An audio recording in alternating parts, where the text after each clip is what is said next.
For more latest videos and updates, please subscribe our channel and hit the bell icon.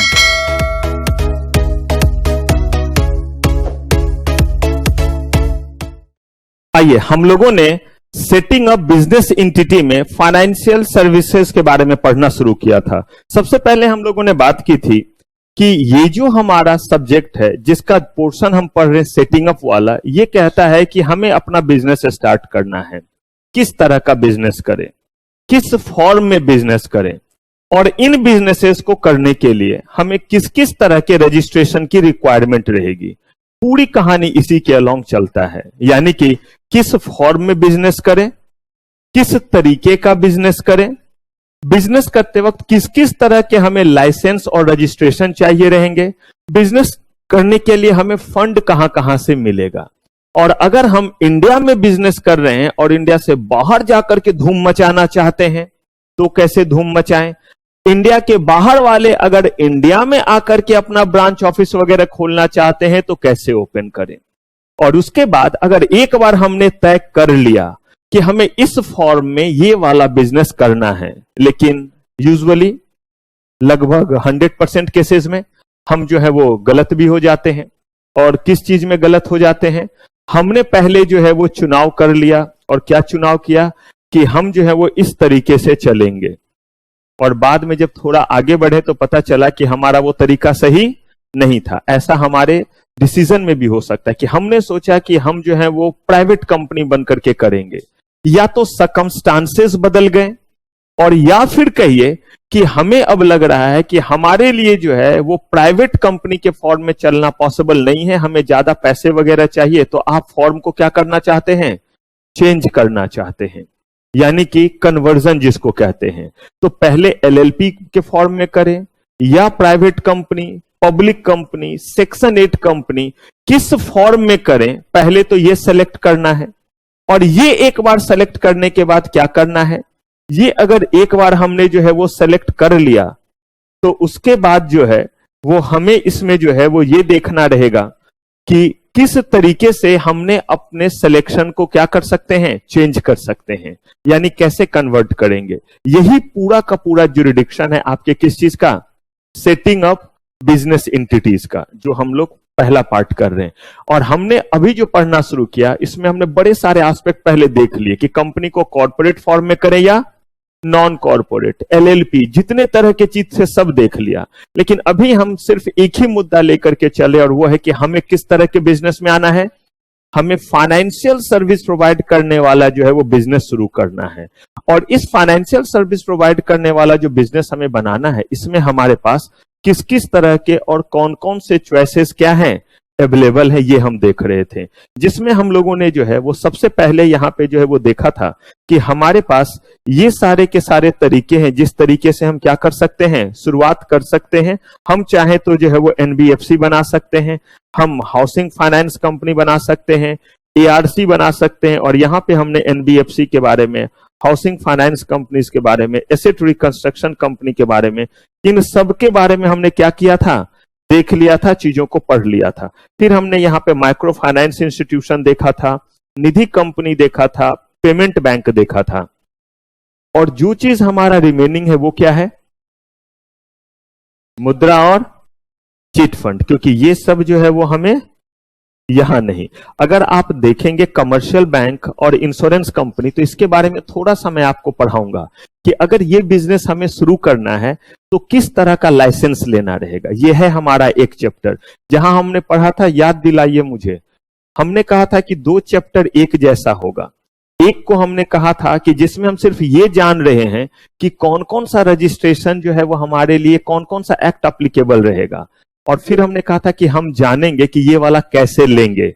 तो एक था identifying various laws, और एक हमारा है कि वेरियस लाइसेंस जो हमें और रजिस्ट्रेशन लेना रहेगा वो। तो वहां पे मैं आपको बताऊंगा कि बैंकिंग कंपनी को कौन कौन सा लाइसेंस कैसे लेना रहेगा। तो थोड़ा सा इनके बारे में हम क्या करेंगे, जानेंगे। अगर आप देखेंगे तो पेंशन फंड के बारे में भी मैंने आपको कहीं ना कहीं कुछ बताया है, खासतौर पे वो बच्चे जो बोथ मॉड्यूल में हैं। तो पेंशन फंड के बारे में जो है वो कहां बताया था,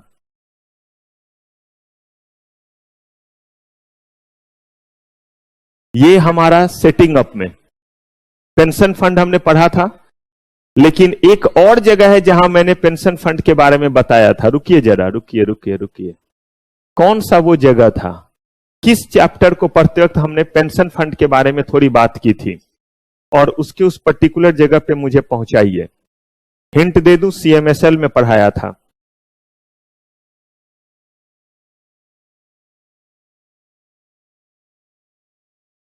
अच्छा, आप तो CMSL नहीं पढ़ रहे।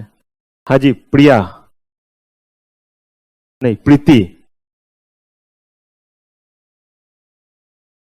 पिंकी, पी से चलते हैं। और कौन कौन है? प्रेरणा नहीं है? रोहित आए हैं? अच्छा, उधर। आप फिर क्यों वहां बैठे? आप यहां आइए, फतवा तो जारी किया है मैंने। हाँ, 2 मीटर की दूरी है जरूरी, भूल गए? बताइए, ईशांत याद है? Pension fund, pension fund. भाई लोग किधर बैठे हैं? अच्छा, एक उधर एक उधर। बताइए विराट। पार्टिसिपेंट में किस चीज को बताते वक्त?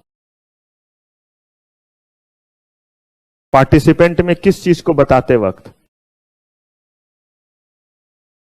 हाँ, QIB में क्वालिफाइड इंस्टीट्यूशनल।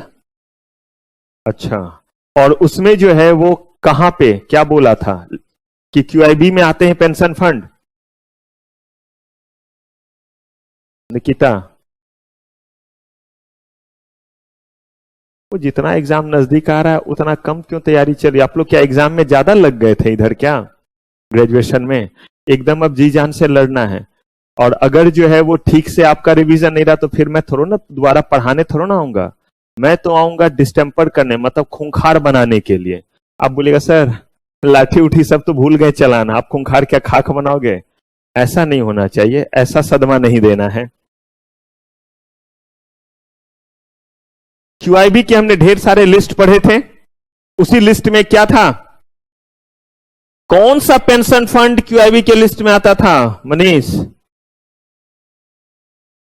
तमन्ना किधर है? उन्नति, तमन्ना, तमन्ना दी उन्नति।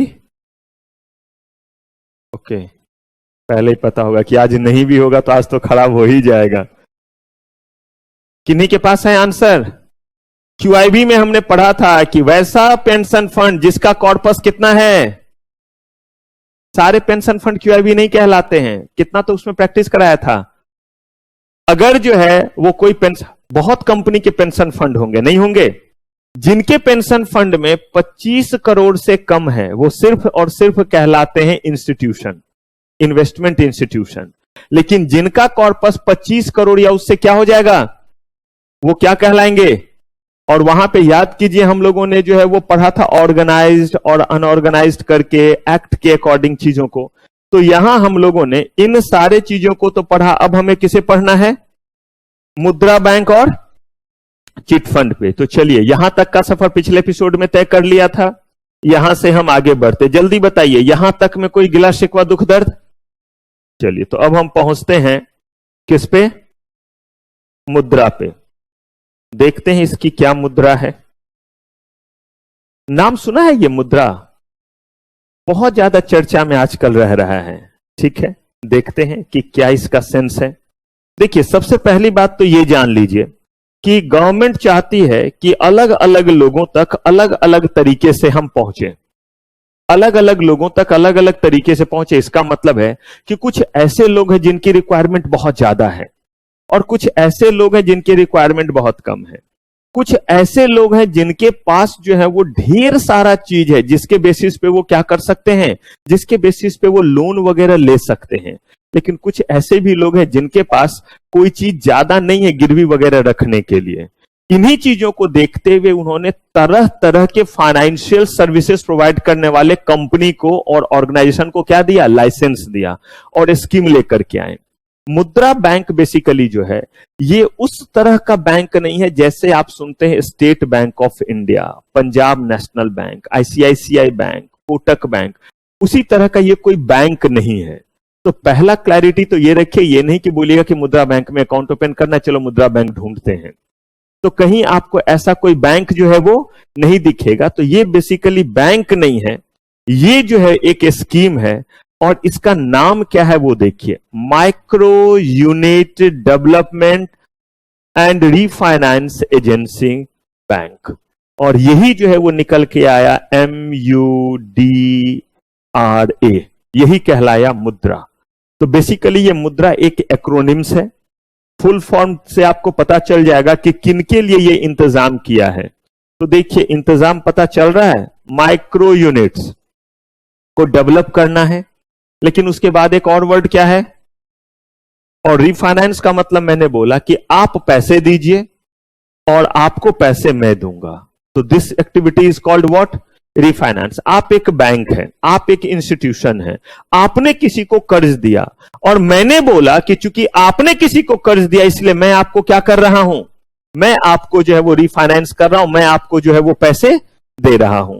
तो यहां पे हम लोग कह रहे हैं कि जो मुद्रा बैंक है, ये मुद्रा बैंक बेसिकली जो है वो एक ऐसा जो है वो बेसिकली स्कीम है जिसके तहत हम क्या कर रहे हैं, स्मॉल, जो छोटे, स्मॉल भी मत बोलिए, जो माइक्रो यूनिट्स हैं उनको क्या करेंगे, डेवलप करेंगे। तो देखिए मुद्रा bank is not a separate bank, बल्कि ये है क्या, it is a government financing scheme. तो ये बैंक नहीं होकर के क्या है, स्कीम है, ये गवर्नमेंट का स्कीम है। जैसे गवर्नमेंट के कुछ और भी स्कीम हमने पहले पढ़े थे, याद कीजिए जब हम लोगों ने MSME एक्ट पढ़ा था, हम लोगों ने जब स्टार्टअप पढ़ा था, तो स्टार्टअप पॉलिसी, स्टार्टअप इंडिया जो आया था, फिर आपका MSME के तहत बहुत सारे पॉलिसीज थे या नहीं, वो सब क्या बैंक था या पॉलिसी था। और उन पॉलिसी के तहत हम और आप देखते थे कि किस तरीके से हम बड़े सारे जो है वो स्मॉल ऑर्गेनाइजेशन को या माइक्रो यूनिट्स को या मीडियम एंटरप्राइजेस को या स्टार्टअप को क्या करते थे, फाइनेंस करते थे, या तो डायरेक्टली फाइनेंस करते थे या बोलते थे कि जो इनको फाइनेंस करेंगे हम उनको पैसे दे देंगे, यानी हम एश्योरिटी देते। क्योंकि हर जगह स्कीम के तहत पहुंचना पॉसिबल नहीं है, लेकिन आज के डेट में बहुत सारे जगहों पे बैंक पहुंचा हुआ है।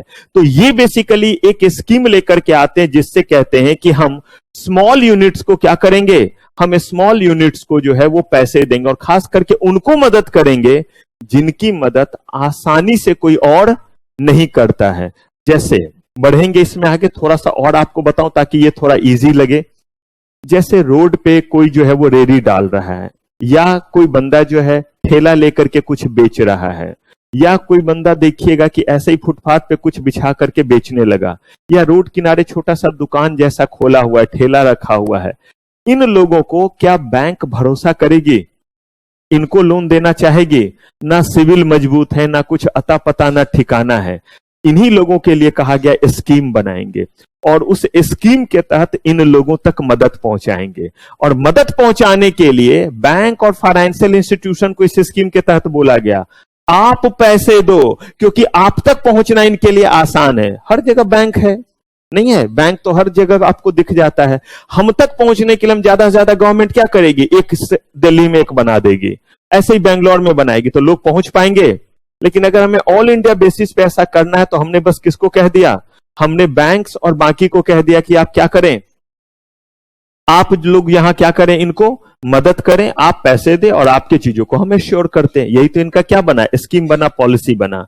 अब इसमें देखिए किनको किनको किस किस काम के लिए देते, कोई पर्सनल लोन नहीं मिलता है इसमें।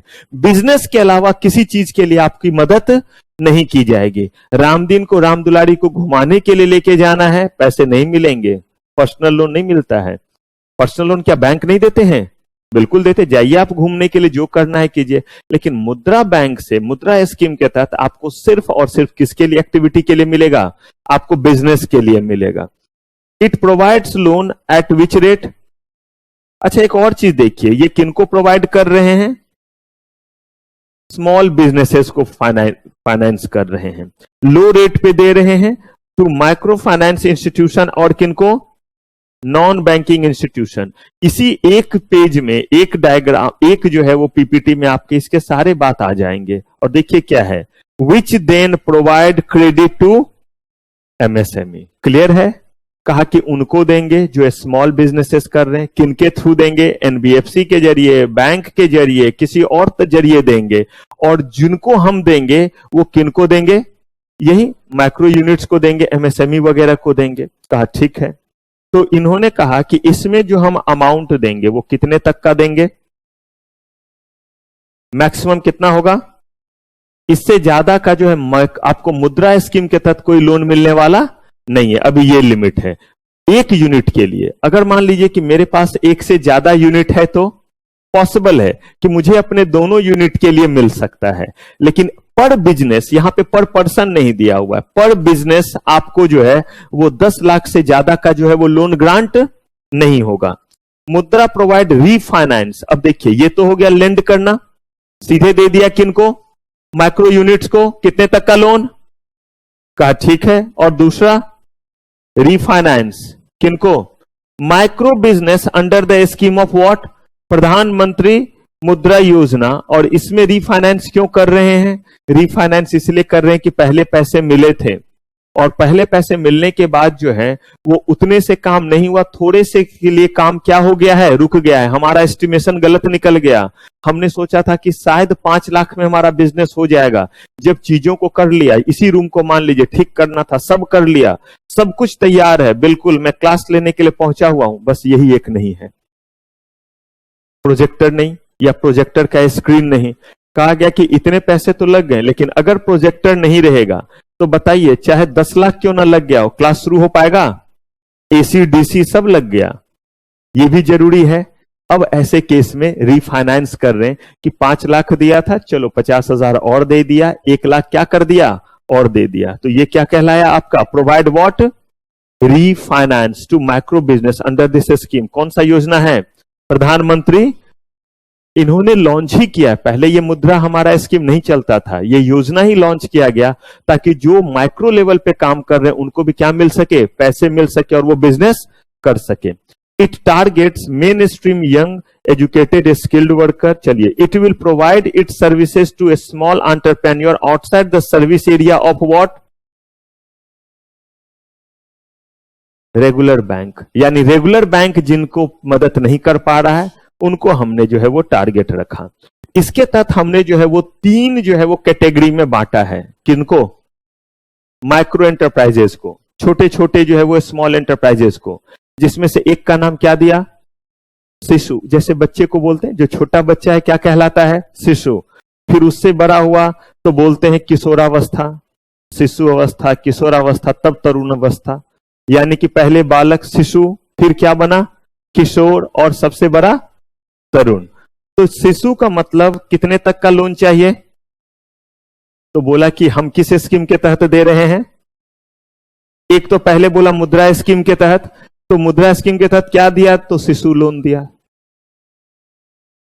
कितने तक का दिया? तो लेकिन अगर 50,000 से ज्यादा और कितने तक का है?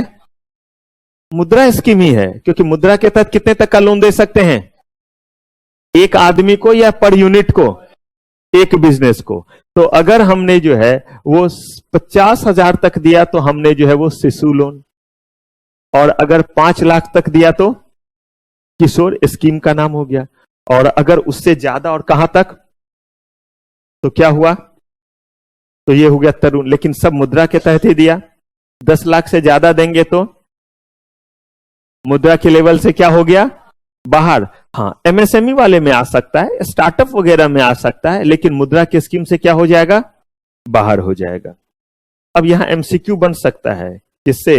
शिशु, तरुण और शिशु, किशोर और तरुण से। चलिए, अब देखिए किस किस तरह के बिजनेस को हम देंगे, और खुद जरा इसमें देखिए, कोई बड़ा चीज नहीं है, बस एक लिस्ट सा दिया हुआ है, और इसमें आपको हर अगल बगल वाले लोग दिख जाएंगे। अगल बगल का मतलब आपके अगल बगल जो बैठे नहीं, आपके अगल बगल तो आप ही लोग बैठे हैं। जब आप बाहर निकलते हैं या जब आए होंगे तो जितना ठेला रेरी, जितने भी तरह के चीज आपको दिख रहे हैं वो सब यहां दिखना शुरू हो जाएगा। देखिए, vendor, trader, shopkeeper, small manufacturing unit, artisan, जो कारीगर वगैरह हो गए उनको आर्टिशियन बोलते हैं, वर्किंग कैपिटल लोन देंगे, इक्विपमेंट फाइनेंस करेंगे, ट्रांसपोर्ट व्हीकल लोन, एग्रीकल्चर के लिए देंगे, मछली पालन के लिए, मुर्गी पालन के लिए, जितने भी तरह के छोटे लोन होते हैं हंसी आपको जरूर लगेगा, लेकिन इन्हीं छोटे छोटे चीजों से ही जो है वो हमारे देश में सबसे ज्यादा लोगों को क्या मिला हुआ है? रोजगार। आज भी अगर आप देखेंगे कि अगर ठेला पटरी या रेडी हटा दिया जाए तो पता नहीं कितने ऐसे लोग होंगे जिनको क्या क्या कोई दिक्कत है? किस चीज का? पन्नी का। यहां ये आगे आइए, कोई आवाज नहीं आएगा। निकिता के बगल में बैठिए। इनको आप थोड़े कुछ दिन अपने ही बगल में बिठाएंगे, ये आपकी जिम्मेदारी है। और इनके कान में कोई पन्नी वगैरह की आवाज नहीं पहुंचे। कहेंगे सर मुझे क्या मम्मी बना दिया है? नहीं, जिम्मेदारी दी है। और किन्हीं को पन्नी उन्नी की आवाज आ रही है? कॉकरोच, झिंगुर, छिपकली।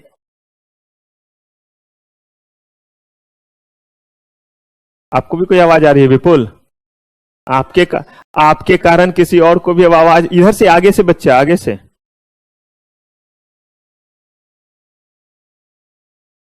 हाँ,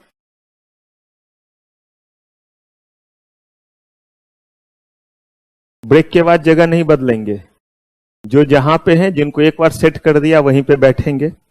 चलिए, अब यहां पे कह रहे हैं कि जितने भी तरह का आप देखेंगे कि हमारे इकोनॉमी का बहुत बड़ा पोर्शन जो है वो क्या है? हमारे इकोनॉमी का बहुत बड़ा पोर्शन इन्हीं चीजों पे टिका हुआ है। किन चीजों पे? यही रेड़ी पटरी पे। कोई आम बेच रहे हैं, कोई अमरूद बेच रहे हैं, कहीं कुछ आपको दिखेगा कोई जो है वो सॉक्स वगैरह भी बेच रहे होते हैं, नहीं वो ऐसे करके बिछा करके वो उसमें रख रख करके। और ये बहुत बड़ा जो है वो कहिए कुनबा है जिसको एम्प्लॉयमेंट मिला हुआ है, और प्लस बहुत लोगों के लिए कन्वीनियंस भी। तो ये सारे के सारे लोग अगर चाहें मधुमक्खी पालन, कहिएगा सर ये भी कोई पालता है, तो आपको जो है वो मिल तो जा रहा है हनी, लेकिन कोई ना कोई पालता होगा तभी तो हम लोगों तक शहद पहुंचता है। तो कभी देखिएगा रामदेव बाबा दिखलाते रहते हैं या नेट जियो वगैरह पे आता रहता है कि कैसे कैसे करके जो है वो घर बना के रहते हैं। हमारे आपके घर में एक दिखे तो शोर मच जाता है, मधुमक्खी तो ये वो, और वहां पे पूरा का पूरा भरा हुआ रहता है। और देखिएगा कितने मजे से वो लोग जा जा करके जो है वो क्या कर लेते हैं, पकड़ लेते हैं। और कुछ तो वैसे भी लोग दिखेंगे, हम लोग के मोहल्ले में भी कभी कभी आता है, कॉलवेल वगैरह बजा करके पूछेगा कि मधुमक्खी का छत्ता उतारने जा रहे हैं, शहद चाहिए। और मतलब क्या है कि आप वहां खड़े रहिए, बिल्कुल वैसे ही जैसे दूध वगैरह के समय आप लोग कभी ऐसा हुआ है किसी डेयरी पे गए हो और वो बोलता होगा कि चलिए भाई अब हम जो है वो दूध निकालने जा रहे हैं, जिनको खड़ा रहना है रहे, ताकि पानी तो नहीं मिला रहा है इस कारण से। ठीक वैसे ही अगर आपको शहद चाहिए तो बहुत बार ऐसा होगा कि वो मोहल्ले में 10 लोगों को बोल देंगे ताकि उसका भी बिक जाए और हमें भी क्या मिल जाए, बिल्कुल प्योर चीज मिल जाए, जिसको ऑर्गेनिक चीज कहते हैं, बिना कुछ ये किया हुआ। लेकिन वहां जब भी जाइए तो कोई ना कोई जो है वो सॉल जरूर लेकर के। रीजन ये है कि वो जो भगाते हैं वो तो एक्सपर्ट होते हैं, लेकिन फिर वो बहुत देर तक बहुत दूर तक भी क्या करते रहते हैं, घूमते रहते हैं। तो यहाँ पे जितने भी इस तरह के काम है, इन चीजों के लिए क्या ले सकते हैं आप? मुद्रा लोन ले सकते हैं। Tractor, tiller, two wheeler. कौन सा टू व्हीलर है ये? Why the boys have all the fun. आज ही इरादा आया, आज ही पढ़ा मुद्रा और आज ही लेते हुए जाएं। सिर्फ हाँ बिजनेस से रिलेटेड। अब जैसे बताइए तो बिजनेस से रिलेटेड वाला क्या हो सकता है टू व्हीलर में? जोमैटो, स्विगी वगैरह का डिलीवरी, या वो एक क्या आता है ओला का, वो भी तो है, अभी बंद कर दिया गया है। रैपिडो वगैरह ओला में भी है, उबर में भी है, सबका है ना वो बाइक वाला, अभी थोड़े दिन के रोक। इसके अलावा भी मान लीजिए कि आप दिखलाते हैं कि आप जो है वो अपने ही जो है वो बाइक वगैरह से जो है वो ब्रेड वगैरह ये सब जो है वो लोड कर करके डाल करके, देखिएगा ब्रेड और बिस्किट वाला का एक अलग ही तरह का जो है वो गाड़ी आपको दिखेगा।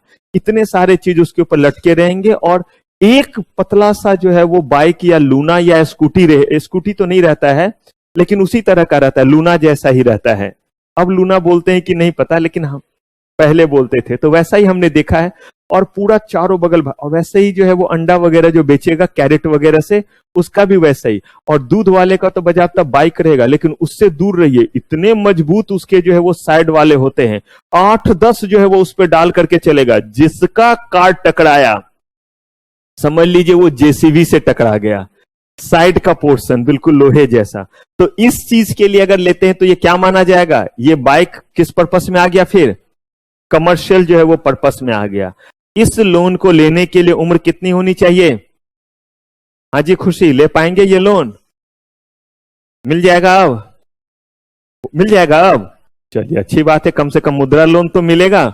अगर सीएस ना बने तो कम से कम मुद्रा लोन लेकर के जो है वो क्या करेंगे? कोई ना कोई तो व्यापार कर लेंगे। अब मुझे एक चीज बताइए, नहीं ठीक से पढ़ेंगे तो फिर मुद्रा लोन ही ना लेना पड़ेगा।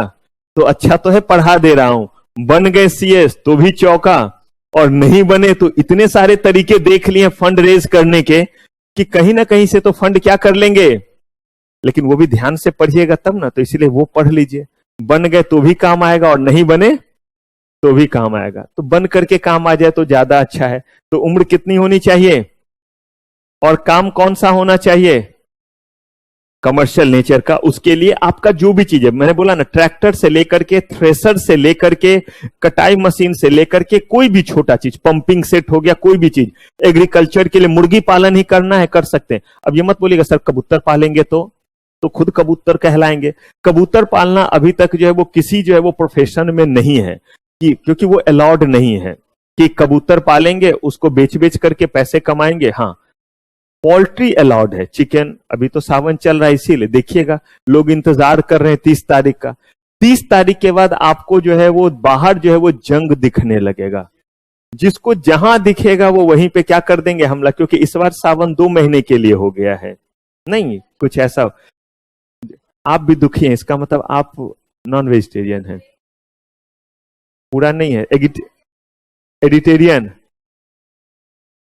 अच्छा, हमारे यहाँ बहुत तरह के जो है वो वेजिटेरियन है। नहीं, एक ऐसे जो सिर्फ साग सब्जी, एक होंगे जो अंडा, एक होगा कि बॉयल खाएंगे करी नहीं खाएंगे, एक होगा करी का रस खाएंगे अंडा नहीं खाएंगे। तो बहुत बिरादरी है। एनीवे छोड़ते हैं, आगे बढ़ते हैं।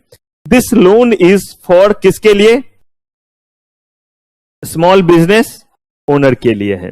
आइए, list of activity covered under मुद्रा लोन। ट्रांसपोर्ट व्हीकल्स के लिए ले सकते हैं, लीजिए। कहा बिल्कुल। 2 wheeler, 3 wheeler, e rickshaw, taxi सबके लिए मिलेगा, कोई भी इसमें है। लेकिन अगर मान लीजिए आप जो है वो मर्सिडीज को टैक्सी बनाना चाहे तो आप हंस रहे हैं, ये अलाउड है। मर्सिडीज टैक्सी में भी अवेलेबल है, BMW है, बहुत सारी गाड़ियां हैं। हाँ, कौन सा गाड़ी बोला? रॉयल, ठीक से बोला भी नहीं जाता है मुझसे। बैलगाड़ी देखिए मस्त बोलूंगा। ट्रैक्टर देखिए कितना खुल के बोल रहा हूं, कोई प्रेशर पड़ रहा है? रॉयल्स रॉस छोड़िए, जिस गली जाना ही नहीं है उसके बारे में क्या करें, क्यों सोचें। एनीवे, तो ऐसी कोई महंगी गाड़ी भी अगर है तो उसके लिए भी हम ले सकते हैं। लेकिन अंतर बस इतना ही है कि मुद्रा लोन का लिमिटेशन कितने पे है? 10 लाख। तो 10 लाख तक में जो गाड़ी कमर्शियल पर्पस के लिए आ रही है वो आप ले सकते हैं। 10 लाख में देखें बहुत सारी गाड़ी आपकी जो है वो टाटा वगैरह की नॉर्मल गाड़ी भी 12-13 लाख की होती। तो क्या वो मुद्रा के तहत आपको मिलने वाला? तो क्या किसी और के तहत नहीं मिलेगा? क्यों नहीं मिलेगा? हमने MSME एक्ट नहीं पढ़ा है, हमने स्टार्टअप वाला नहीं पढ़ा है। तो जाइए आप स्टार्टअप शुरू कीजिए, उसके तहत करोड़ों रुपए लीजिए, मिल जाएंगे। लेकिन मुद्रा स्कीम के तहत अगर आप चाहते हैं तो मैक्सिमम लिमिट कितना है? पर यूनिट 10 लाख का ही हो सकता है। अब आप ऑटो के लिए लीजिए तो भी, और ई रिक्शा के लिए लीजिए तो भी, सब कुछ उसके लिए अलाउड है। Community social and personal services, इसमें क्या क्या आया? बस एक लिस्ट छोटा सा है। सलून, ब्यूटी पार्लर, ये लिखने का बस एक ही पर्पस है कि एग्जाम में आप लिख सके। अभी आपको लगेगा कि सर ये क्या डिस्कस कर रहे हैं, समझ तो गए हम, लेकिन समझने के बाद एग्जाम में क्या करना है? लिखना भी है। अगर एक बार वहां पूछ दिया जाए, अगर कुछ सुना हुआ रहेगा ना तो शायद 4 नाम याद आ जाएंगे तो इज्जत बच जाएगी, 5 लाइन लिख सकते हैं, वरना एक के बाद फिर याद नहीं आता रहेगा। तो इधर व्हीकल्स में सारे हो गए, जितने भी तरह के कमर्शियल पर्पस के लिए, 2 व्हीलर, ई रिक्शा, सारे रिक्शा आ गए। और इधर आपके जो है वो कम्युनिटी सोशल और किसमें? पर्सनल सर्विसेज में क्या हो गए? Salon, gym, boutique, tailor shop, dry cleaners, DTP work, desktop publishing, जहां पे आप जाते हैं तो फोटो वगैरह का थोड़ा एडिटिंग करवाते हैं और उसके बाद जो है वो देते हैं ताकि चेहरा एकदम शानदार सा दिखे। तो वो सारा का सारा चीज किस में आ जाता है? डेस्कटॉप पब्लिशिंग में आ जाता है। Photo कॉपिंग facility, medicine shop, courier agents, ये सारे चीज। लेकिन फिर लिमिट क्या है? पर यूनिट कितने से ज्यादा नहीं। 10 लाख से ज्यादा नहीं। फूड प्रोडक्ट सेक्टर, चाहे आप कैंटीन खोलना चाहें, cold storage, ice making unit या ice cream making unit, biscuit, bread, bun making, ऐसा कोई भी चीज बनाना, कैटरिंग, ये सब चीज के लिए मिलेगा। लिमिट बस कितना? मैं बस ये बता रहा हूं कि इधर व्हीकल्स में भी मिल रहा है, इधर आपका जनरल जो है वो सोशल सोसाइटी में जो चीज खोलते हैं उसके लिए, फूड से रिलेटेड चीज है उसके लिए भी। लेकिन ये बिजनेस जब हम करने, देखिए कैसे चीजें सेटिंग अप में जुड़ा हुआ है। यही फूड का बिजनेस जब हम करने लगेंगे, भले मुद्रा स्कीम से लोन ले रहे हैं, लेकिन अगर फूड बिजनेस कर रहे हैं तो आपको बताऊंगा एफएसएसएआई के तहत आज ही पहुंच जाएंगे वहां पे, सब कुछ ठीक रहा तो वहां हम लोग देखेंगे कि किस तरीके से अगर हम फूड से जुड़े हुए बिजनेस को कर रहे हैं तो हमें एफएसएसएआई का भी क्या लेना पड़ता है, लाइसेंस लेना पड़ता है, और वो कितने तरह का कैसे कैसे मिलता है। Textile product sector, handloom, powerloom, khadi activity, knitting, बिनाई का काम हो, कॉटन का काम हो, या किसी और तरह से, चाहे ऊनी हो, सूती हो, सिल्क हो, किसी तरह का टेक्सटाइल से रिलेटेड कोई भी एक्टिविटी हो, लोन ले सकते हैं। कितने तक? 10 लाख। बिजनेस लोन फॉर किसके लिए? Traders and shopkeeper. ये हो गया आपका क्या, दुकान वगैरह जो हम खोलते हैं। तो financial support for lending to individual for running their shop, trading, business activity, सामान वगैरह खरीदना है, दुकान खोल लिया, दुकान में सामान लाएंगे ना, मल्टीपल चीजों को लाएंगे हम, दुकान जो खोले, कुरकुरे भी लाएंगे, चिप्स भी लाएंगे, बिस्किट भी लाएंगे, कोल्ड ड्रिंक भी लाएंगे, सारा का सारा चीज लाएंगे। मुझे पता है आज आपको ब्रेक में खूब बार खाने को मौका मिलेगा। तो ये सारा चीज जब लाएंगे तो ये सारा चीज हम लाएंगे कहां से? पैसे से। तो इस बिजनेस को अगर हमें करना है तो इसके लिए मुद्रा स्कीम के तहत कितने तक का पैसा मिल सकता है? 10 लाख तक का मिल सकता है। इक्विपमेंट फाइनेंस स्कीम कहां से? मैक्रो यूनिट्स के लिए। कौन सा चीज इस बार ला रहे हैं? इक्विपमेंट। कोई चीज बना रहे उसके लिए जरूरत पड़ गया, आप इक्विपमेंट। अब जैसे इक्विपमेंट क्या चीज हो सकता है? मान लीजिए कि आप जो है वो अपने ऑफिस को सेटअप किए हैं, वहां पे आपको एक प्रिंटर चाहिए, इक्विपमेंट हो गया। अगर कोई चीज जहां आप मैन्युफैक्चरिंग जैसा करते हैं तो वहां पे अगर कोई चीज लगता है तो आप उसको प्लांट मशीनरी कह देते हैं। लेकिन अगर वही चीज आपका थोड़ा सर्विस इन नेचर का रहता है तो उसको क्या बोल देते हैं? इक्विपमेंट। जैसे यहां पे जितने भी चीज हैं उसको क्या कह देंगे? इक्विपमेंट कह देंगे। लेकिन यही अगर कहीं पे कोई मैन्युफैक्चरिंग एक्टिविटी हो रहा हो और उसके लिए कोई जो है वो आपने चीज लाया तो वो किस कैटेगरी में आ जाता है? Plant machinery. दूसरी बात, अगर कोई मशीन छोटा रहता है तो भी हम उसको क्या कह देते हैं? इक्विपमेंट। भले उसका इस्तेमाल हम किस चीज के लिए करेंगे? मैन्युफैक्चरिंग के लिए। इन जनरल मैन्युफैक्चरिंग के लिए जिस चीज का इस्तेमाल होता है उसको प्लांट एंड मशीनरी कहते हैं। अगर उसके अलावा सर्विस में कोई चीज का इस्तेमाल हो रहा है तो उसको हम क्या बोलते हैं? इक्विपमेंट कहते हैं। लेकिन अगर मैन्युफैक्चरिंग के लिए बहुत छोटा कोई क्या है? इंस्ट्रूमेंट है तो उसको हम क्या बोल देते हैं? इक्विपमेंट बोल देते हैं। कुछ चीज ऐसा हो सकता है जो आधा मैन्युफैक्चरिंग और आधा सर्विस जैसा लगेगा। जैसे मैं आपको एग्जांपल दे रहा हूं, स्पाइरल वगैरह करवाते होंगे तो स्पाइरल कराते होंगे तो देखते होंगे एक टूल होता है, ऐसे करके रखेगा, धक कट के नीचे निकला, फिर कुछ पेज रखा, फिर ऐसे करके दबा दिया। देखा है? इस तरह का जो चीज है ये सर्विस ही नहीं है, क्योंकि आपको कॉपी दे रहा है, उस पर वर्क करके फिर काट करके तो दे रहा है। तो ये आधा मैन्युफैक्चरिंग और आधा क्या हो गया? सर्विस। तो उस केस में भी चूंकि छोटा सा उसका जो है वो टूल है तो उसको हम क्या कह देते हैं? इक्विपमेंट। कहने का मतलब है छोटा कोई भी व्यवसाय कर रहे हैं, जिस भी नाम से पुकारिए, हम आपको 10 लाख तक का क्या देने को तैयार हैं? लोन देने को तैयार हैं। किसके तहत? मुद्रा स्कीम के तहत। Activities allied to what? Agriculture. Agriculture से रिलेटेड किसी भी काम के लिए, चाहे वो आप मशीन लीजिए, चाहे आप जो है वो मुर्गी पालन, मछली पालन या बी मधुमक्खी पालन, इन चीजों के लिए आप कोई पैसा लेना चाहें, इक्विपमेंट लाना चाहें। Types of funding support from मुद्रा। अब किस किस तरह का सपोर्ट मिलता है वो देखिए। Micro credit scheme, refinance scheme for bank, women enterprises programme, securitisation of loan portfolio. इन 4 तरीके से वो आपको सपोर्ट कर रहे हैं। लेकिन फिर थोड़ा बैक कीजिए, इन 4 तरीके से जो सपोर्ट कर रहे हैं वो किस काम के लिए करेंगे? बिजनेस के लिए करेंगे। और कितने तक का सपोर्ट करेंगे? अब इसमें क्या क्या बात आएगी? एक होगा डायरेक्ट, एक होगा कि हमें कोई और दे रहा है और बोलेंगे कि हम क्रेडिट दे रहे हैं ना, इनको आप फाइनेंस कर दो। तो यहां पे पहला एस्पेक्ट जो है वो क्या लिखा है, micro credit scheme. Micro credit इसके तहत कह रहे हैं डिलीवर क्रेडिट अप टू कितना, 1 lakh. It is offer mainly through micro finance institution. कुछ याद आया? माइक्रो फाइनेंस इंस्टीट्यूशन ऑलरेडी पढ़ा। अब देखिए कैसे दो स्कीम एक दूसरे को क्या कर रहा है, मदद कर रहा है। तो माइक्रो फाइनेंस में भी हमने देखा था कि जहां पैसे की रिक्वायरमेंट कम हो, कम दिनों की हो, तो कह रहे हैं इट ऑफर्ड मेनली थ्रू, किसके जरिए देते हैं, micro finance institution. That means Mudra is one a scheme under which micro finance institution is getting his work done.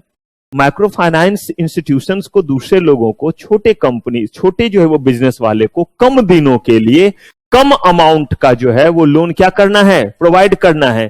तो ये कहते हैं कि आप करो, और इनको ये ऑफर कर, इनके थ्रू दे रहे हैं। Which deliver the credit up to how much, for various micro enterprises the loan are given to the individual for a specific income generative micro enterprise activity.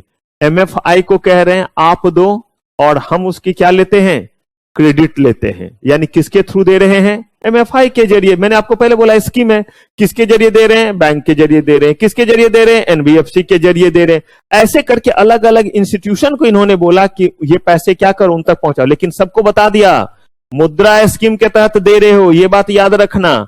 और उसमें जो है वो ये टर्म याद रखना है कि कमर्शियल पर्पस ही होगा, और 10 लाख से ज्यादा एक यूनिट के लिए, एक बिजनेस के लिए नहीं देंगे। और अगर उन चीजों को ब्रीच किया तो ये उसको क्रेडिट जो है वो पे नहीं करेंगे, वो बोलेंगे ये मुद्रा स्कीम ही नहीं हुआ। रीफाइनेंस स्कीम फॉर बैंक, यानी कि क्या कर रहे हैं ये इस बार, डिफरेंट बैंक जो कमर्शियल बैंक है, रीजनल रूरल बैंक है, या और कोई बैंक है, कोऑपरेटिव बैंक है, ये हर जगह शहर कस्बे गांव गांव में फैले हुए हैं। कोऑपरेटिव बैंक हो गया, रीजनल रूरल बैंक वगैरह हो गया। इनके जरिए ये क्या दे रहे हैं, ये स्कीम को चला रहे हैं और बोल रहे हैं कि हम आपको क्या करेंगे, रीफाइनेंस सपोर्ट करेंगे। आप घबराइए नहीं, आप जो है वो 10 लाख तक का लोन दीजिए, और वो पैसे आपके NPA वगैरह नहीं हो रहे, वो हम दे रहे हैं, वो हमारा लोन है, हमारे पास वो जो है वो वापस आ जाएगा। The refinance is available for term loan and working capital loan. लेकिन कहां तक, याद रखिए, अगर आपने 10 लाख पर यूनिट से ज्यादा दिया है तो हम ना रीफाइनेंस करेंगे, ना उसको किसी स्कीम का पार्ट मानेंगे। और हम मानेंगे कि आप खुद तो बैंक हैं, आप और लोगों को कर्ज दे रहे हैं या नहीं दे रहे हैं, बाकी को कमर्शियल लोन दे रहे हैं या नहीं दे रहे हैं, बिल्कुल दे रहे हैं। तो वो उस कमर्शियल लोन में गया, ये हमारे वाले मुद्रा में नहीं गया। और ना ही हम इसके लिए आपको क्या करेंगे, ना ही हम आपको इसके लिए रीफाइनेंस करेंगे या पे करेंगे।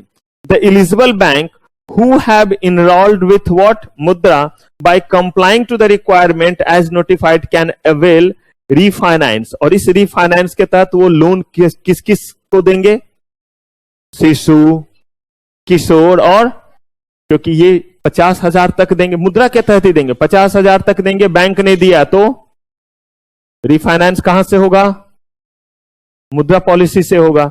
अगर उन्होंने 5 लाख तक दिया तो क्या किया, स्टेट बैंक ने दिया, लेकिन फिर उनको ये पैसे कौन रिफाइनेंस करेंगे।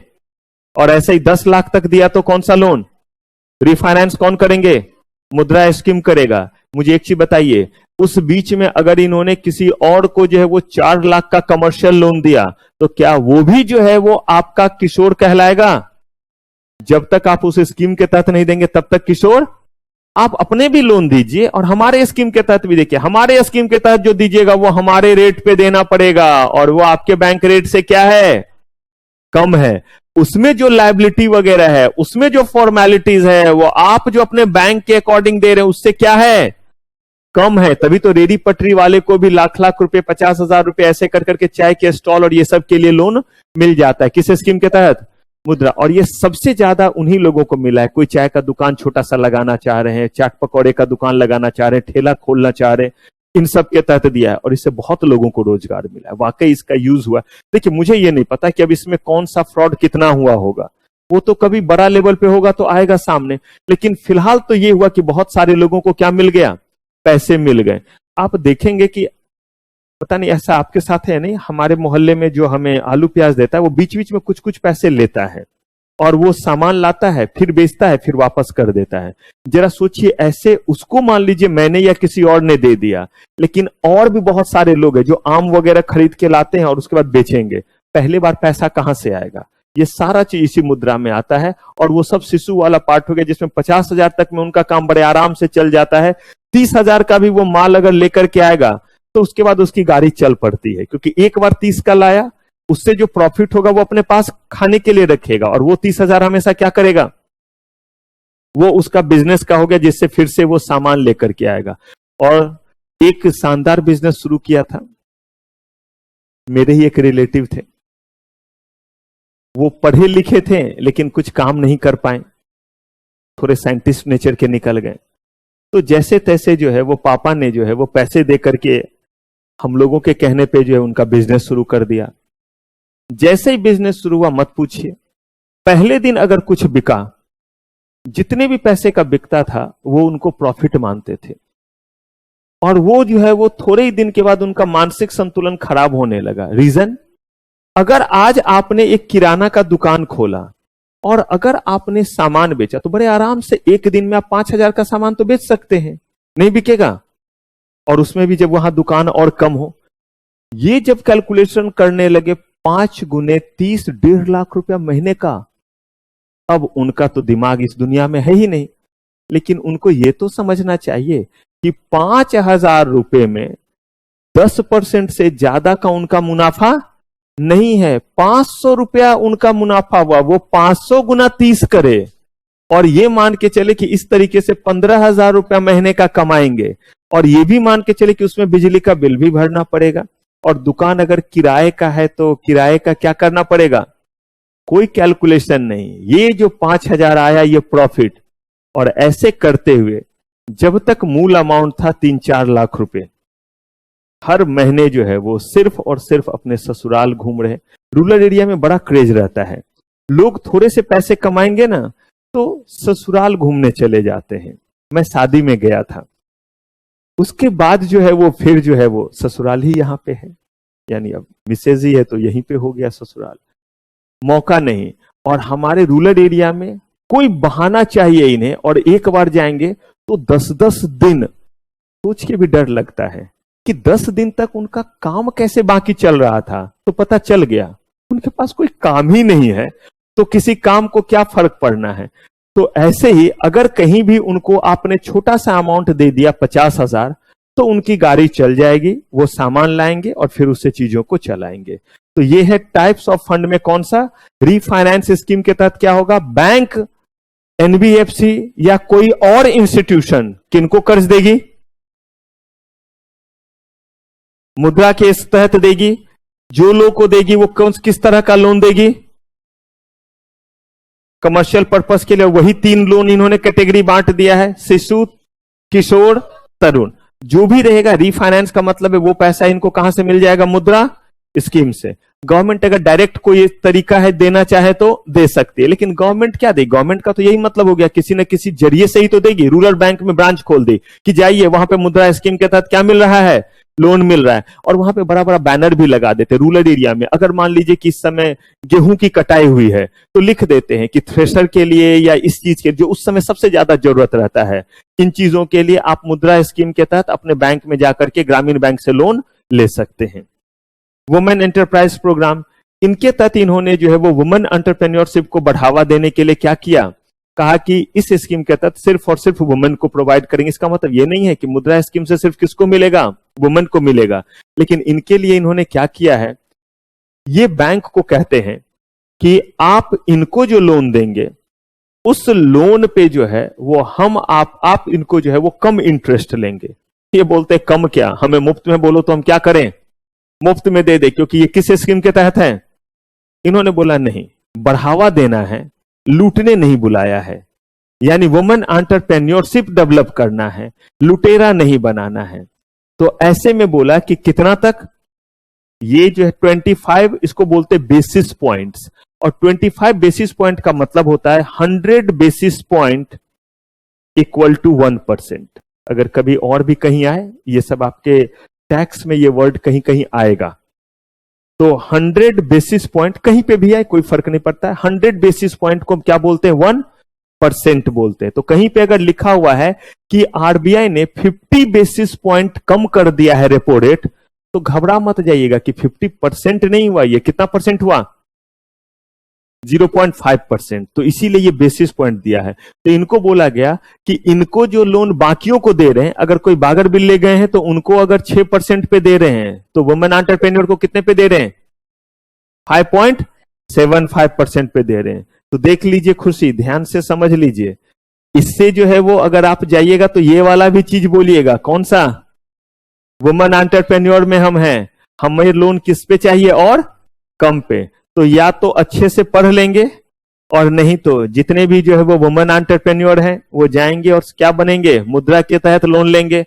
बाकी जितने बागर बिल्ले हैं वो किसके तहत लेंगे, 25 बेसिस पॉइंट का क्या करेंगे, ज्यादा पे करेंगे। और उस समय भी दुखी रहेंगे जब निकल रहे होंगे, तो बोलेंगे जा तुझे तो सस्ते में ही मिल गया, मुझे महंगे में मिला। तो ये 25 बेसिस पॉइंट का डिफरेंस बढ़ावा देने के लिए। Securitisation of loan portfolio, securitisation word पहले भी कहीं यूज किया था, रुकिएगा रुकिएगा रुकिएगा, बोलिएगा नहीं, और ना इधर उधर जो है चुगली कीजिए एक दूसरे को। ये सिक्योरिटाइजेशन वर्ड जो है वो हमने पहले, इधर सिक्योरिटाइजेशन वर्ड जो है ये पहले भी हम लोगों ने जो है वो कहीं डिस्कस किया है। आपके पास समय है 30 सेकेंड, सोचिए ये सिक्योरिटाइजेशन हमने कहां डिस्कस किया था और इसके बारे में क्या डिस्कस किया था। और आप याद रखिएगा ये जो पीटीसी आ रहा है ये वर्ड भी बोला था कुछ कुछ, तो इतना रहने दीजिए, सिर्फ आप सिक्योरिटाइजेशन जैसा चीज कर लीजिए तो हमारा काम हो जाएगा।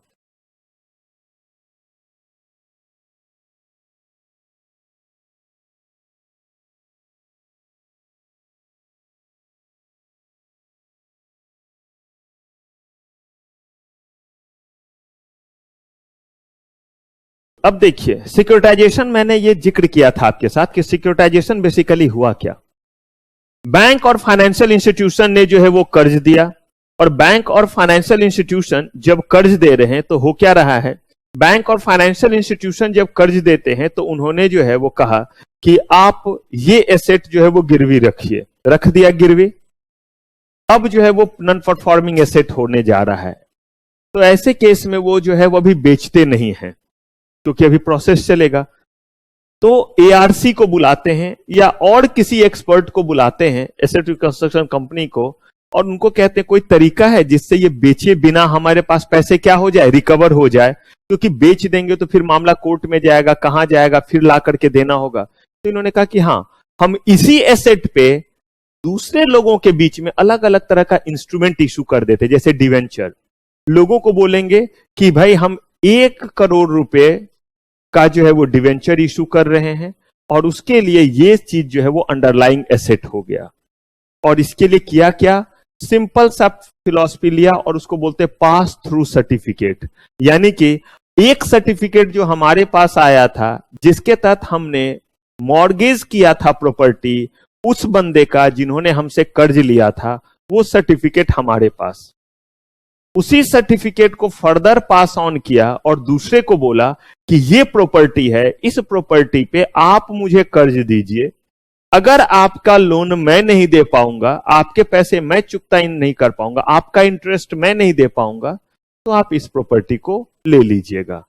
तो यही कहलाता है हमारा सिक्योरिटाइजेशन, और ये सिंपली हो जाता है पास थ्रू सर्टिफिकेट। मकान क्या मेरे सर पे रख के गया है वो बंदा, तो क्या किया, कागज ही तो दिया जिसपे सर्टिफाई कर दिया गया कि ये प्रॉपर्टी पे चार्ज क्रिएटेड है।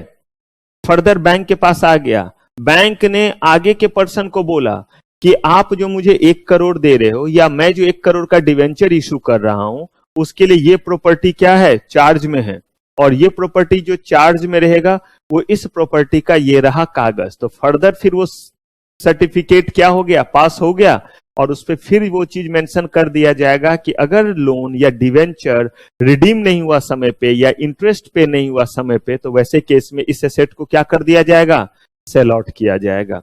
तो कह रहे हैं securitisation of what, loan portfolio. ये कह रहे हैं कि अगर कोई भी कंपनी इस तरीके से भी कर रही है, यानी Mudra also support bank, NBFC, MFI for raising fund for financing micro enterprises.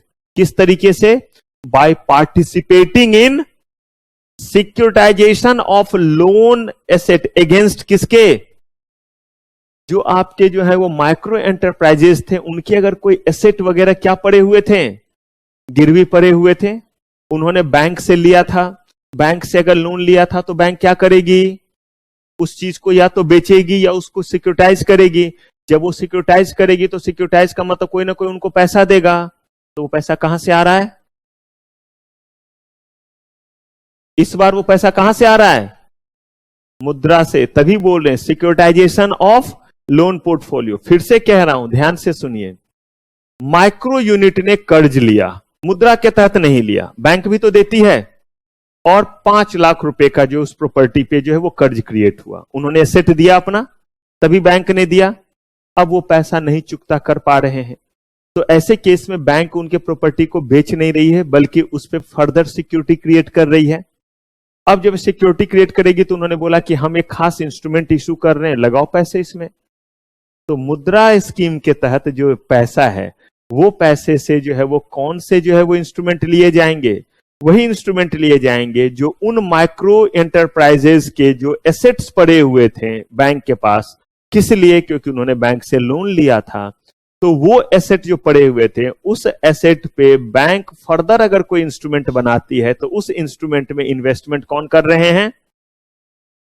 तो बाय दिस मैनर कहीं ना कहीं उन्होंने सपोर्ट कर दिया उनको ही, अदरवाइज उनका चीज ऑटोमेटिकली सेल होता इमीडिएटली या नहीं।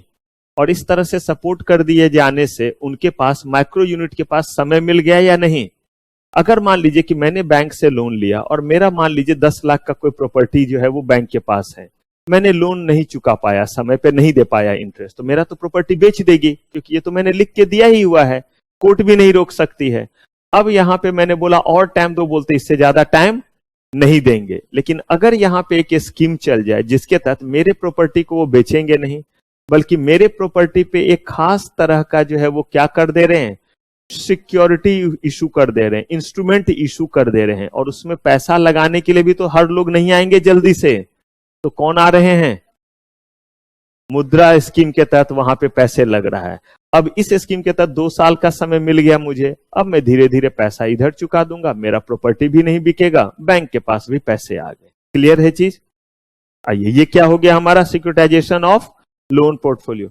अगर समझ में आया तो ही मुंडी हिलाया कीजिए, वरना याद रखिए, आप देखते हैं कि किस समय मुझे याद आ जाता है। तो यहां पे इंटरव्यू वगैरह में इस तरह के चीज पूछ देते हैं कि सिक्योरिटाइजेशन ऑफ लोन पोर्टफोलियो ये क्या तरीके। देखिए हम लोग क्या पढ़ रहे हैं, types of funding, support from कहां से? तो भाई इसमें सिक्योरिटाइजेशन ऑफ लोन पोर्टफोलियो का क्या सीन हुआ? क्रेडिट वाला बात समझ में आ गया, वुमेन एंटरप्राइजेज वाली बात समझ में आएगी, लेकिन ऐसे ही अगर बोल दे कि सिक्योरिटाइजेशन ऑफ लोन पोर्टफोलियो ये भी मुद्रा स्कीम से होता है, ये क्या बेनिफिट देगा माइक्रो एंटरप्राइजेस को? तो आपको बताना पड़ेगा कि माइक्रो एंटरप्राइजेज ने बैंक और फाइनेंशियल इंस्टीट्यूशन से कर्ज लिया, गिरवी में अपना एसेट रखा है, एसेट उनके नीलाम हो जाएंगे, बिक जाएंगे, चला जाएगा। लेकिन अगर जो है यहां पे मुद्रा फाइनेंस से उन बैंक को उन्हीं एसेट के ऊपर जो है वो क्या कर दिया जाए, फंड दे दिया जाए, कोई इंस्ट्रूमेंट इशू करके पैसे आ जाए, तो वो उनके इस इंस्ट्रूमेंट को अब नहीं बेचेंगे, और इस बीच में जो माइक्रो एंटरप्राइजेज है वो भी अपना अर्निंग कर लेंगे, और अर्निंग कर लेंगे तो पे कर देंगे, तो उनके प्रॉपर्टी क्या हो जाएंगे, उनके पास वापस चले आएंगे। क्लियर है? चलिए अब यहां पे बात करते हैं प्रोसीजर ऑफ लोन। कैसे लोन लेंगे, क्या प्रोसीजर होगा? तो सबसे पहले तो तय कर लीजिए कि जो आपको लोन चाहिए वो शिशु, किशोर या तरुण। कहेगा सर नहीं तय कर पा रहे, सीधे तरुण ले लेते हैं। लोन का मतलब कभी जो है वो प्रॉफिट नहीं होता, ये याद रखिएगा। जिस बंदे ने आज तक ये सोच करके लोन लिया है कि चुकाना नहीं है, उसका बिजनेस कभी सक्सेसफुल नहीं हुआ है। जिसने लोन लिया ही इसलिए है कि मुझे जल्दी से ये पैसे चुकाने हैं ताकि मेरा बिजनेस जो है वो लोन से क्या हो जाए, फ्री हो जाए, उसका बिजनेस हमेशा चल जाता है। जिस भी बंदे ने घर बनाने के लिए जो है वो लोन लिया, हाउस लोन लिया, और ये सोच करके कि जल्दी से मेरा मकान का कागज मेरे पास आ जाए, उन सबके कर्ज चुक गए हैं। लेकिन जिनकी नीयत ही यही थी कि आराम से भी लोन लेते, अपने मकान में रहेंगे, 10-15 साल में तो हम तो टपक ही जाएंगे, कौन इनका पैसा देने जा रहा है, बाकी वाले बाकी बाद में देख लेंगे। तो उनका जो है वो जल्दी ही जो है वो प्रोसेस शुरू हो जाता है और बैंक कब्जा भी कर लेती है मकान पे। तो यहां पे अगर आपका इरादा लोन का है तो सीधे तरुण में मत जाइए, आप देखिए आपके बिजनेस के लिए कितने की रिक्वायरमेंट है, क्योंकि जितना लोन लेंगे उतना इंटरेस्ट देना पड़ेगा या मुफ्त में मिलता है। देखिए इंटरेस्ट थोड़े कम या ज्यादा जरूर होंगे रेट, लेकिन चुकाना तो पड़ता है, इंटरेस्ट तो देना पड़ता है। तो आप पहले तय कीजिए शिशु, किशोर या तरुण, और उसके बाद beneficiary can contact the nearest public और प्राइवेट सेक्टर। देखिए आप गवर्नमेंट के किसी जगह पे नहीं जा रहे, गवर्नमेंट ने उन्हीं जगहों को रिकॉग्नाइज कर दिया, उन्हीं बैंक्स, प्राइवेट और पब्लिक बैंक्स को, कि वहां जाकर के आप ये लोन ले सकते हैं। आप एप्लीकेशन देंगे, और एप्लीकेशन में जैसे बाकी लोन के लिए जब आप जाते हैं तो जिस तरह से अपना डिटेल देते हैं, ठीक वैसे यहां पे भी अपने बारे में बताएंगे, जिसमें proof of identity, proof of residence, application, photographs वगैरह देंगे, जो कि 6 महीने से ज्यादा पुराना। ये हर जगह जो लोन का नॉर्मल प्रोसेस है वही आपका रहेगा। मशीन वगैरह अगर लेना चाह रहे हैं उससे, तो उसका क्या दीजिएगा, कोटेशन, कहीं से तो लेंगे ना, क्या कॉस्ट आ रहा है। Name of supplier, dealer of machinery, जिससे चीज ले रहे हैं उसका भी डिटेल देंगे। ऐसा तो नहीं कि सही में राम दुलारी को घुमाने के लिए ही रामदीन जो है वो क्या कर रहा है, मुद्रा लोन ले रहा है, पता तो चले किस चीज के लिए ले रहा है। तो डीलर वगैरह का नाम दीजिए जिससे कोटेशन ले रहे हैं। Proof of identity, address of business entrepreneur, जो भी चीज है सारा, लाइसेंस, और क्या दिखलाइए, सर्टिफिकेट। अब देखिए लाइसेंस सर्टिफिकेट का क्या मतलब, आपने कहा कि आप फूड स्टॉल और ऐसा कुछ लगाना चाहते हैं, लाइसेंस लिया है एफएसएसआई का, दिखलाइए, तभी तो हम आपको देंगे। पता चला कि हमने लाइसेंस लोन भी दे दिया आपको, और आपने वहां पे जो है खाने का सामान बेचना शुरू कर दिया, कल ही जो है वो रेड पड़ा, दुकान को सीज कर दिया गया, क्योंकि बिना आप एफएसएसआई लाइसेंस के क्या कर रहे थे, खाने के सामान बेच रहे थे। अब बताइए बैंक को कभी भी, या मुद्रा स्कीम के तहत कभी भी पैसा वापस आ पाएगा?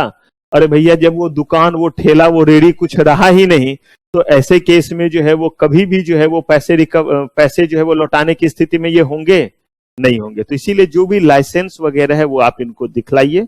अब जैसे ड्रग लाइसेंस सही नहीं, आपने दवा की दुकान खोल ली, पहले ही दिन रेड पड़ेगा। और देखिएगा मैं आपको बताऊंगा कि अगर आप दवा के बिजनेस में आएंगे तो उसमें बहुत अलग अलग स्पेसिफिकेशन है। आपने वहां पे आइडेंटिफाइंग लॉ तो पढ़ा था कि इतने सारे लॉ एप्लीकेबल है, लेकिन अब लाइसेंस हमें देखना है कि कितना स्पेस होना चाहिए, कैसा बंदा होना चाहिए। हर जगह आप दुकान में जाते हैं, और आज के डेट में 99% जो है वो केमिस्ट शॉप इस नॉर्म्स को फॉलो नहीं कर पा रहा है। लेकिन आप कहेंगे फिर चल कैसे रहा है, और कौन सा नॉर्म से बताऊंगा आगे। उनको एक फार्मासिस्ट को अपने पास रखना है, और वो हर समय रहना चाहिए, जितने देर दुकान खुला रहेगा। अगर रात में खुला रहता है तो रात में भी रहना चाहिए, लेकिन ये सब नॉर्म्स फॉलो नहीं करते हैं। लेकिन पकड़े कब जाएंगे, जब जो बॉडी पकड़ने जाती वो रेड करे और खोजे तब ना। लाइसेंस सबने रखा हुआ है कि हमारे यहाँ के फार्मासिस्ट ये हैं, वो आते नहीं, जबकि रूल के अकॉर्डिंग उन्हें वहां क्या रहना चाहिए, प्रेजेंट रहना चाहिए। और क्या उसका सेंस है, करेंगे बात जब यहां पहुंचेंगे। तो ये सारे के सारे डॉक्यूमेंट्स दीजिए, और तब आप क्या ले सकते हैं, लोन ले सकते हैं। चलिए अगला चीज हमारा क्या है, चिट फंड। हम लोगों ने जो है वो एक वर्ड पढ़ा था निधि, और एक देख रहे हैं हम लोग कौन सा, चिट फंड। अंतर दोनों में क्या है, पहले थोड़ा सा ये समझते हैं तब बढ़ेंगे। चिट फंड बेसिकली जो है वो कुछ लोग आपस में मिलते हैं, और मिल करके जो है वो एक बिजनेस स्टार्ट करते हैं, और उसमें सिर्फ अपने लिए पैसे डिपॉजिट करते हैं और खुद पैसे निकालेंगे। ये होता है निधि, जहां पे सिर्फ और सिर्फ मेंबर पैसे आपस में जमा करेंगे, और मेंबर ही बस क्या करेंगे, निकालेंगे, उन्हें ही लोन दिया जाएगा। लेकिन जब हम बात करते हैं चिटफंड का, तो चिटफंड के केस में जो बना, अच्छा वहां डायरेक्टर वगैरह भी आपने देखा था कि जो भी होंगे सब क्या होंगे, मेंबर ही होंगे। चिटफंड में ऐसा नहीं है। सबसे पहले चिटफंड तो जान लीजिए कि ये जो है वो मंथली आप कुछ ना कुछ वहां डिपॉजिट करते हैं, और आपको इस पे ये कुछ सिक्योर्ड रिटर्न देते हैं। एक नेचर जो हो गया, यहां पे आप एक्सपर्ट को अपने पास रख सकते हैं जो इसका ध्यान रखेगा, फंड का ध्यान रखेगा, और साथ ही साथ जो आपका चिटफंड है वो आपको क्या करेगा, रिटर्न जो है वो प्रोवाइड करेगा। अगर हम जनरल वर्ड में आ जाएं तो कहीं कहीं इसको कमिटी भी नेचर का देख लिया जाता है। तो जब हम कमिटी नेचर का इसको कहते हैं तो उस केस में क्या होगा, लोगों ने पैसे दिए, पैसा इस महीने का जमा हो गया, अब इस महीने का पैसा कौन बंदा ले जाएगा, तो उसके लिए जो है वो चिट निकाला जाता है। जिसका नाम आ गया वो बंदा क्या किया, वो पैसा लेके चला गया। लेकिन इसका तो ये नहीं कि अगले महीने वो पैसे नहीं देगा, हर महीने 10-10 हजार करके देना है। 10 लोगों ने मिलकर के ये चिट बनाया है। अब 1 लाख रुपया आया और इस बार वाला 1 लाख कौन लेकर के जाएगा। अब इसी तरह से इसमें रूल बना हुआ है कि मैक्सिमम कितने अमाउंट पे बिड पड़ सकता है, यानी कि आपके चिट फंड में जो पैसा है उसका कितना पैसा तक आप दे सकते हैं। ये नहीं कि इस सारा का सारा पैसा ही निकाल के एक बार में एक को दे देंगे। तो ऐसे ही कुछ चीज यहां पे बनाए गए हैं, जिसमें से अगर आप कमिटी की बात करेंगे तो वो भी एक टाइप का चिट फंड है, लेकिन वो ऑर्गेनाइज्ड नहीं है। तो यहां इन्होंने चिट फंड के लिए जो सबसे पहला चीज कहा है कि specific number of investor invest their money with promise कि उनको क्या मिलने वाला है, investment will be multiplied with in short span with सियोरिटी and guaranteed return के साथ। जो स्पेसिफिक नंबर ऑफ सब्सक्राइबर होंगे वो कंट्रीब्यूट करेंगे, लेकिन ये कंट्रीब्यूशन किस फॉर्म में चलता है। अब यहां पे भी ये निधि से अलग हो गया। निधि के केस में आपको जब मर्जी जैसे लोग पैसा डिपॉजिट करेंगे वैसे वैसे उनको रिटर्न मिलेगा। और यहां पे है कि हर महीने इतने इतने पैसे का आपको इंस्टॉलमेंट क्या करना पड़ेगा, देना पड़ेगा। जो लोग इसमें शामिल होते हैं वो सब्सक्राइबर कहलाते हैं। और जो बंदा फंड को मैनेज कर रहा होता है, उसका पैसा कहीं लगाता है, चीजों को जो है वो मैनेज करता है, किसको इस बार जाएगा किसको अगली बार जाएगा, वो क्या कहलाया, ऑर्गेनाइजर। एक कंपनी और अ ट्रस्टेड रिलेटिव और neighbour bring the group together and administer activity of the group. देखिए यहां लिखा हुआ कंपनी भी हो सकता है और आपके कौन हो सकते हैं, रिलेटिव्स और नोन पर्सन हो सकते हैं। लेकिन आरबीआई ने इस चीज को जो है वो नहीं अप्रिशिएट किया है। आरबीआई ने सिर्फ और सिर्फ किया है रजिस्टर्ड को। For their efforts organiser is इधर कंपनसेटेड, ऑर्गेनाइजर को हम पे करेंगे, और या फिर जो है वो बीच में अपना मनी क्या करेगा, निकाल लेगा। यानी किसी न किसी तरीके से हम उसको क्या देंगे, बेनिफिट किस चीज को, क्योंकि उन्होंने अपना समय दिया और पैसे को कहां लगाना है इसमें वो कंट्रीब्यूट कर रहे हैं। Chit fund scheme may be organized by whom, financial institution और किससे, ये देखिए अब ये अनऑर्गेनाइज्ड दोनों चीज है। एक हो गया फाइनेंशियल इंस्टीट्यूशन जो अभी हम पढ़ ही रहे हैं, आपका एनबीएफसी के फॉर्म में हो सकता है और किसी फॉर्म में हो सकता है। और एक कह रहे किस फॉर्म में होगा, अनऑर्गेनाइज्ड मनी मार्केट इंडस्ट्री और इनफॉर्मली अमंग किनके बीच में, फ्रेंड्स रिलेटिव और ये। लेकिन याद रखिए अगर आप जो है वो ऑर्गेनाइज फॉर्म में है, सारे रूल लगते हैं, पैसे सुरक्षित हैं, डूबेगा नहीं, क्योंकि उसमें जो है वो एक खास अमाउंट इनको आरबीआई के पास जमा करना पड़ता है, ताकि जो है जैसे बैंक, जब हम बैंक में पैसा जमा करते हैं तो बैंक को भी अपना सीआरआर और एसएलआर मेंटेन करना है। हमारे ही जमा पैसे का एक सर्टेन परसेंटेज हमेशा उन्हें अपने ही पास रखना है, और हमारे ही जमा पैसे का एक सर्टेन अमाउंट उनको किनके पास जमा करना है, आरबीआई के पास। ठीक वैसे यहां पे इन्होंने किया है। लेकिन ये किस सेक्टर में, सिर्फ और सिर्फ, लेकिन और अनऑर्गेनाइज, जो अनऑर्गेनाइज है उस पर हम रूल कैसे लगाएंगे, तभी तो नाम क्या दिया, जैसे आपका ये रेहड़ी पटरी जो लगा हुआ ये किस फॉर्म में है, और यही अगर आप दुकान में जाकर के कोई कपड़े ले लीजिए और अगर कल के डेट में उसको गड़बड़ निकल गया तो यही इसीलिए उसको ऑर्गेनाइज बोले। आप वहां जाते हैं, एक्सचेंज करते हैं। रेहड़ी पटरी पे कोई बैठा था, उससे आपने कोई सामान लिया, अगले दिन जाइए शायद वो मिलेंगे या, और अगर उन्होंने किसी चीज को देने से इनकार भी कर दिया तो आप किस बेसिस पे केस फाइल करेंगे। लेकिन दुकान में जाएंगे तो उनका जीएसटी नंबर होता है, पैन होता है, टैन होता है, कोई एक नंबर अगर लिख लिया उसके बेसिस पे उन पे केस फाइल कर सकते हैं या नहीं। यहाँ पे तो इस बंदे का नाम भी नहीं पता है, और नाम भी तभी पता चलेगा जब उनसे पूछेंगे, और आपको पता ही होगा कि वो कितना सही नाम बताएंगे अगर उन्होंने कुछ गड़बड़ किया है तो।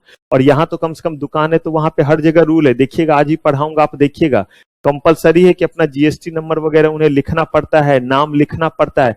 शॉप एंड इस्टेब्लिशमेंट एक्ट के तहत भी है, और आपका कंपनीज एक्ट के तहत भी आप देखते हैं कि कंपनी का नाम लिखा होना चाहिए, सिन लिखा होना चाहिए। कंपनी के फॉर्म में नहीं है तो जीएसटी एक्ट कहता है कि आपने जीएसटी लिया है तो जीएसटी। देखिए ये क्यों हमने बोला है, क्योंकि जरूरी है वो चीज जानना, नहीं तो हम उससे झगड़ा हो रहा है। अभी झगड़ा हाथापाई की नौबत है, उसे बोलेंगे चल रुक जा पहले 2 मिनट का ब्रेक ले, ब्रेक ब्रेक ब्रेक ब्रेक, चल पहले जीएसटी बता, पैन बता, टैन बता, नाम बता, पता बता। मिल गया सर? हाँ चल, अब फिर शुरू हो जाते, चल। और तू क्या करेगा, क्या बोल रहा था, क्या करेगा, देख लेगा, ये कर लेगा, ऐसे होगा। तो उसके बाद वो आपको कुछ बताने वाला, आप लीगल एक्शन अगर लेना चाहेंगे तो नहीं होगा।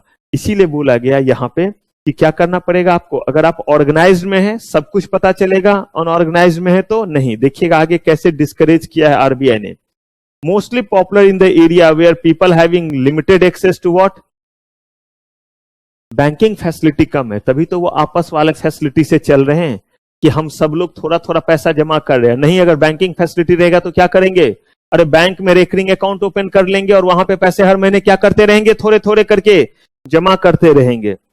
सेक्शन 2B छोड़िए, ये देखिए, chit fund act 1982 define rotating saving and credit association system. मैंने नहीं डिफाइन किया, ये किसने डिफाइन किया? और क्या बोला कि chit fund is rotating savings and credit association.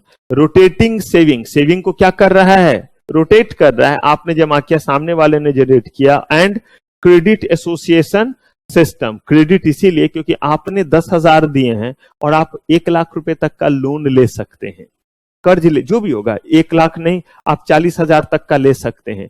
कुछ भी अगर ऐसा कर सकते हैं तो कहीं ना कहीं आपको क्रेडिट सिस्टम दिया या नहीं दिया। Features of chit fund, they have a pre determined value and 1 साल के लिए, 12 महीने के लिए, 15 महीने के लिए, 18 महीने के लिए दिया रहेगा। किसकी तरह काम करते हैं, क्योंकि माइक्रो फाइनेंस में भी शॉर्ट टर्म के लिए आपको जो है वो शॉर्ट अमाउंट का क्या दिया जाता है, लोन। वैसे ही तो यहां भी हो रहा है। They combine both credit and saving in single scheme. Credit भी और कौन सा चीज, आप पैसा दे रहे हैं तो सेविंग हो गया, और क्रेडिट इसीलिए कि आपके पास राइट है कि आप चाहें तो पैसा क्या कर सकते हैं, आप अभी पैसे जो है वो ले सकते हैं। आसान समझना है तो कमिटी लेकर के चलिए।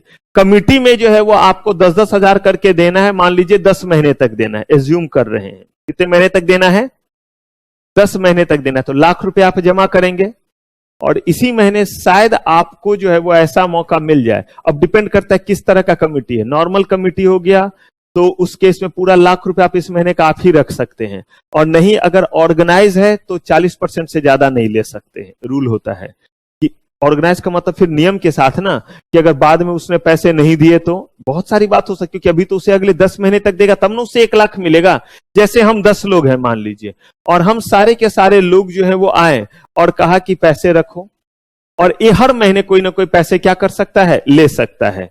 तो अब अगर मान लीजिए कि 10,000 जो है वो रखा गया, सबने रखा और सबने रखा, और पता चला ऐसे लॉटरी में उठाया गया, और लॉटरी उठाया गया तो सिया का जो है वो नाम आ गया, पॉसिबल। जितने पैसे हैं 1 लाख मान लीजिए वो इनको मिल गया, तो इसका मतलब अगली बार नहीं देंगे ये 10,000, देते रहेंगे। 10 महीने का था, 10 महीने तक क्या करते रहेंगे, देते रहेंगे। ठीक वैसे ही अगली बार जो है वो कोई क्या करेगा, और इसी में जो है वो बिड जैसी बात आती है कि जो है वो इसका बिड का क्या सेंस रहेगा, तो बताऊंगा। ऑर्गेनाइज वाले में, ऑर्गेनाइज वाले में अगर किसी को इस बार का उठाना है तो जितना पैसा है उसका 40% से ज्यादा नहीं उठा सकते हैं। ये भी नया चेंज है, पहले 30% हुआ करता था ऑर्गेनाइज के फॉर्म में। यानी इस महीने हमारे इस वाले जो है वो चिट से, इस वाले ग्रुप से कितने पैसे आए, अगर मान लीजिए इस महीने 1 लाख, तो किसी को अगर लोन चाहिए तो वो इस महीने कितना तक उठा सकता है, एक बंदा, कहां तक, उससे ज्यादा का बिड, उसी को बोलते, उससे ज्यादा का बिड नहीं हो सकता। इसमें भी जो है वो बिड पे चलता है काम, कि कौन कितना और किस तरीके से चीजों को उठाएगा। पहले कितना हुआ करता था, थोड़ा सा चीजों को बढ़ावा देने के लिए 30 की जगह क्या कर दिया, 40 कर दिया। They cater to financial need to low income household. ये सब कहानी वाली बात है, जो हमने सब में पढ़ा है वो सब एज इट इज आता रहेगा। सेफ डिपॉजिट है। They offer loan at what, lower interest rate and rate then किससे, मनी लैंडर। बाजार में लोग 2-2% महीने पे, 3-3% महीने पे देते, सुना है कभी ऐसा, महीने का, 1 महीने का। मेरा भी 12 रुपया लगवा दीजिए। 10% का मतलब हो गया कि 1 रुपया 20 पैसा 1 महीने का होगा, तो ऐसे करते करते मैं बड़ा आदमी बन जाऊंगा, मेरे पैसे बहुत हो जाएंगे फिर जल्दी ही। लेकिन वही है, अनसिक्योर्ड है, खतरा है। अगर सामने वाला गया तो फिर वही जो 2 लोग गवाही देने के लिए अब कहां से क्या ला पाएंगे। जो भी रहे, मैंने जो सुना है उसमें 2-3 तो मैंने सुना है, 10 जरूरत पड़ने पे तो जो चीज है वो लेंगे ही, लेकिन 3-3% तो मैंने सुना है कि 36% फिर भी हो गया, नहीं हो गया। तो कह रहे हैं कि इससे तो जो है वो क्या मिलता है, इससे जो है वो कम ही आपको देने हैं, और आप कहां से ले लीजिए, चिट से जो है वो पैसे ले लीजिए। Loan, a person can take loan in present and continues to make payment in future. तो देखिए बंदे ने क्या किया, लोन ले लिया इस समय और continue to make payment in future. ₹1,00,000 आपको देने थे 10 महीने तक, 10-10 हजार करके पहले ही महीने पैसे ले लीजिए, और बाकी अगले दिनों में 10,000 करके क्या करते रहिए, देते रहिए। रेट भी आपको क्या लगेगा, कम लगेगा, और बैंक वगैरह पे जाने की जरूरत, बैंक में भी तो ईएमआई ही तो देते हैं, तो एक तरह से आपके लिए क्या हो गया, ये ईएमआई हो गया। लेकिन डिपेंड करता है आपका चिट में जो है वो आया या नहीं आया, जब आएगा तब होगा। और ऐसे ही करके ना ये स्पेसिफिक पर्पस चिट भी बनाते हैं, देखिएगा आगे पढ़ाऊंगा। और वो स्पेसिफिक पर्पस चिट रहता है, किसी भी आप जो है वो तनिष्क, कल्याण ज्वेलर्स या पीसी ज्वेलर्स, ऐसे बंदों के पास चले जाइए। आप कोई सामान लेंगे, बोलेंगे सर हमारा एक चिट्टी या एक किट्टी या कुछ ऐसे ही बोलते चल रहा है, हर महीने 2,500 हजार दीजिए, आपको जो है वो अंतिम में देने की जरूरत नहीं रहेगी, 1 महीने का वेब होगा, और उसका हमारे यहाँ क्या कर लीजिए, पहले पैसा जमा कीजिए, फिर हमारे यहाँ उसे फूक दीजिए। यानी कि आप जो है वो 5-5 हजार करके जो है वो जमा कीजिए, और 12 महीने जमा करेंगे तो 60,000 होगा।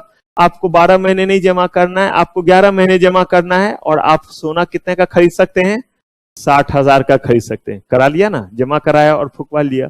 मैं कभी भी जब जाता हूं अकेले, एक बार सिर्फ मुझे अप्रोच किया इस तरह से, उसके बाद आज तक कभी नहीं किया, पीसी ज्वेलर्स या कहीं पे भी। जब भी मैडम के साथ अपने जाता हूं, सॉफ्ट टारगेट देखता है, और हर बार आकर के उसके बाद बोलेगा सर एक किटी में आप भी पार्टिसिपेट कर लीजिए ना, और उससे जो है वो हर साल जो है वो लेते रहेंगे। इनको ये आइडिया बहुत जोरदार लगता है। फिर मैं इनको बुद्धि देता हूं कि देखो भाई मैं पढ़ा लिखा आदमी हूं, ये आपके 55,000 रुपए को 60 में बदलेंगे। आप ऐसा कीजिए, 5-5 हजार रुपए हर महीने मुझे दीजिए, मैं आपको साल के अंत में जो है वो 70,000 देता हूं, और आप उससे गहने खरीद लीजिए। इनको लगा आइडिया ठीक है, लेकिन वो ये नहीं देखी कि मैंने इनका कितना निकलवा लिया।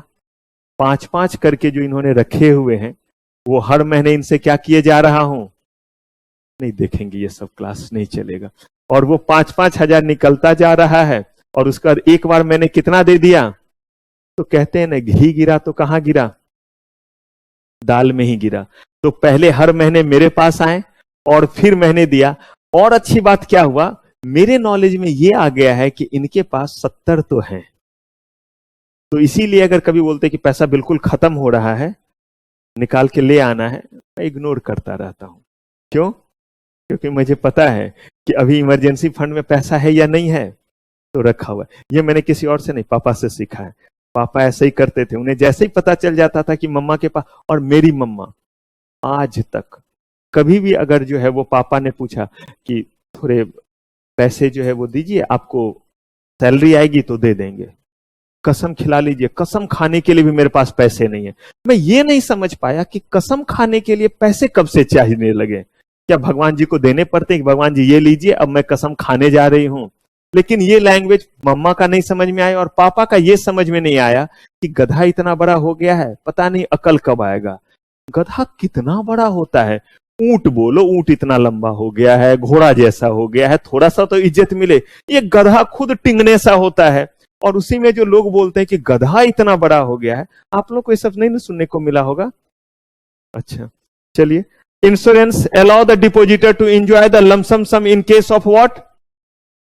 लेकिन इमरजेंसी में आप इंश्योरेंस से पैसे भी ले सकते हैं। ये सब किसमें होगा, ऑर्गेनाइज में या अनऑर्गेनाइज में? बिल्कुल वैसे ही हो गया जैसे आप जो है वो पैसे देते हैं हर महीने, प्रीमियम वगैरह नहीं देते हैं, ठीक वैसे ही चलेगा और हर चीज अकाउंटेबल रहेगा। लेकिन जो आप ये कमिटी सुनते हैं वो आपका ऑर्गेनाइज फॉर्म नहीं है। Chit fund companies in India are governed by various state, और कौन सा रूल? लेकिन देखिए आरबीआई ने क्या बोला है, is regular of bank and non bank fund but it does not control the chit fund business but RBI में impose some restriction on its, पूरे तरह से कंट्रोल नहीं करता, क्योंकि आरबीआई का जिस पे कंट्रोल रहता है वहां पे अनऑर्गेनाइज सेक्टर बहुत कम पनपता है। जैसे आप देखिए, आरबीआई ने बोल दिया कि आपके जितने भी क्रिप्टो करेंसी हैं वो हम कंट्रोल नहीं करेंगे। इसका मतलब it is not regulated by home, लेकिन इलीगल भी घोषित नहीं किया। देख रहे हैं, ये थोड़ा सा जो है वो गैप है।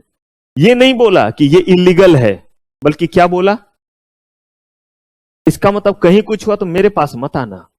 और ये भी नहीं कि कह रहे हैं कि ये क्या है, इलीगल है, ठीक वैसे बोला।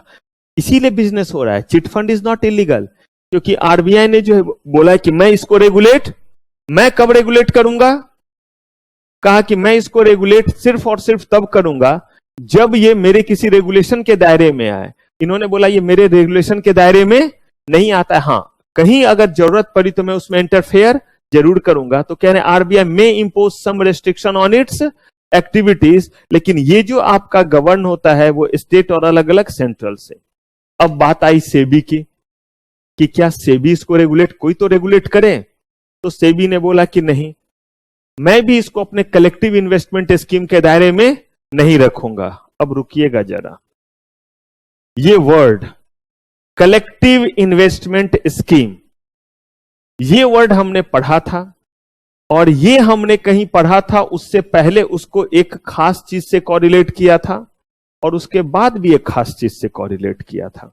यानी कलेक्टिव इन्वेस्टमेंट स्कीम से पहले कोई चीज बोला था, और कलेक्टिव इन्वेस्टमेंट स्कीम के बाद कुछ बोला था, और इस तरह के सारे स्कीम को हमने एक खास कैटेगरी में रखा था। अब आपको पहले बताना है कि ये सारी बातें कलेक्टिव इन्वेस्टमेंट स्कीम से रिलेटेड बात हमने कहां किया था और क्या किया था। सोचने का समय शुरू होता है अब।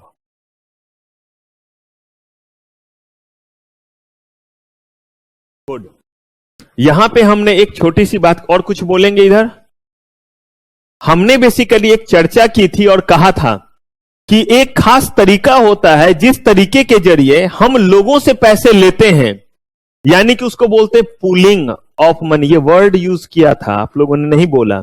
लोगों के पैसे को पुल करते हैं, लोगों ने पैसे दिया और उस पैसे को फर्दर हम कहीं लगाते हैं, और इसी चीज को लगाने को लेकर के सबसे पहला कॉन्सेप्ट आया था म्यूचुअल फंड का, और उसको लेकर के सेबी ने एक रेगुलेशन बनाया, सेबी म्यूचुअल फंड स्कीम, और वो म्यूचुअल फंड से रेगुलेट हो गया।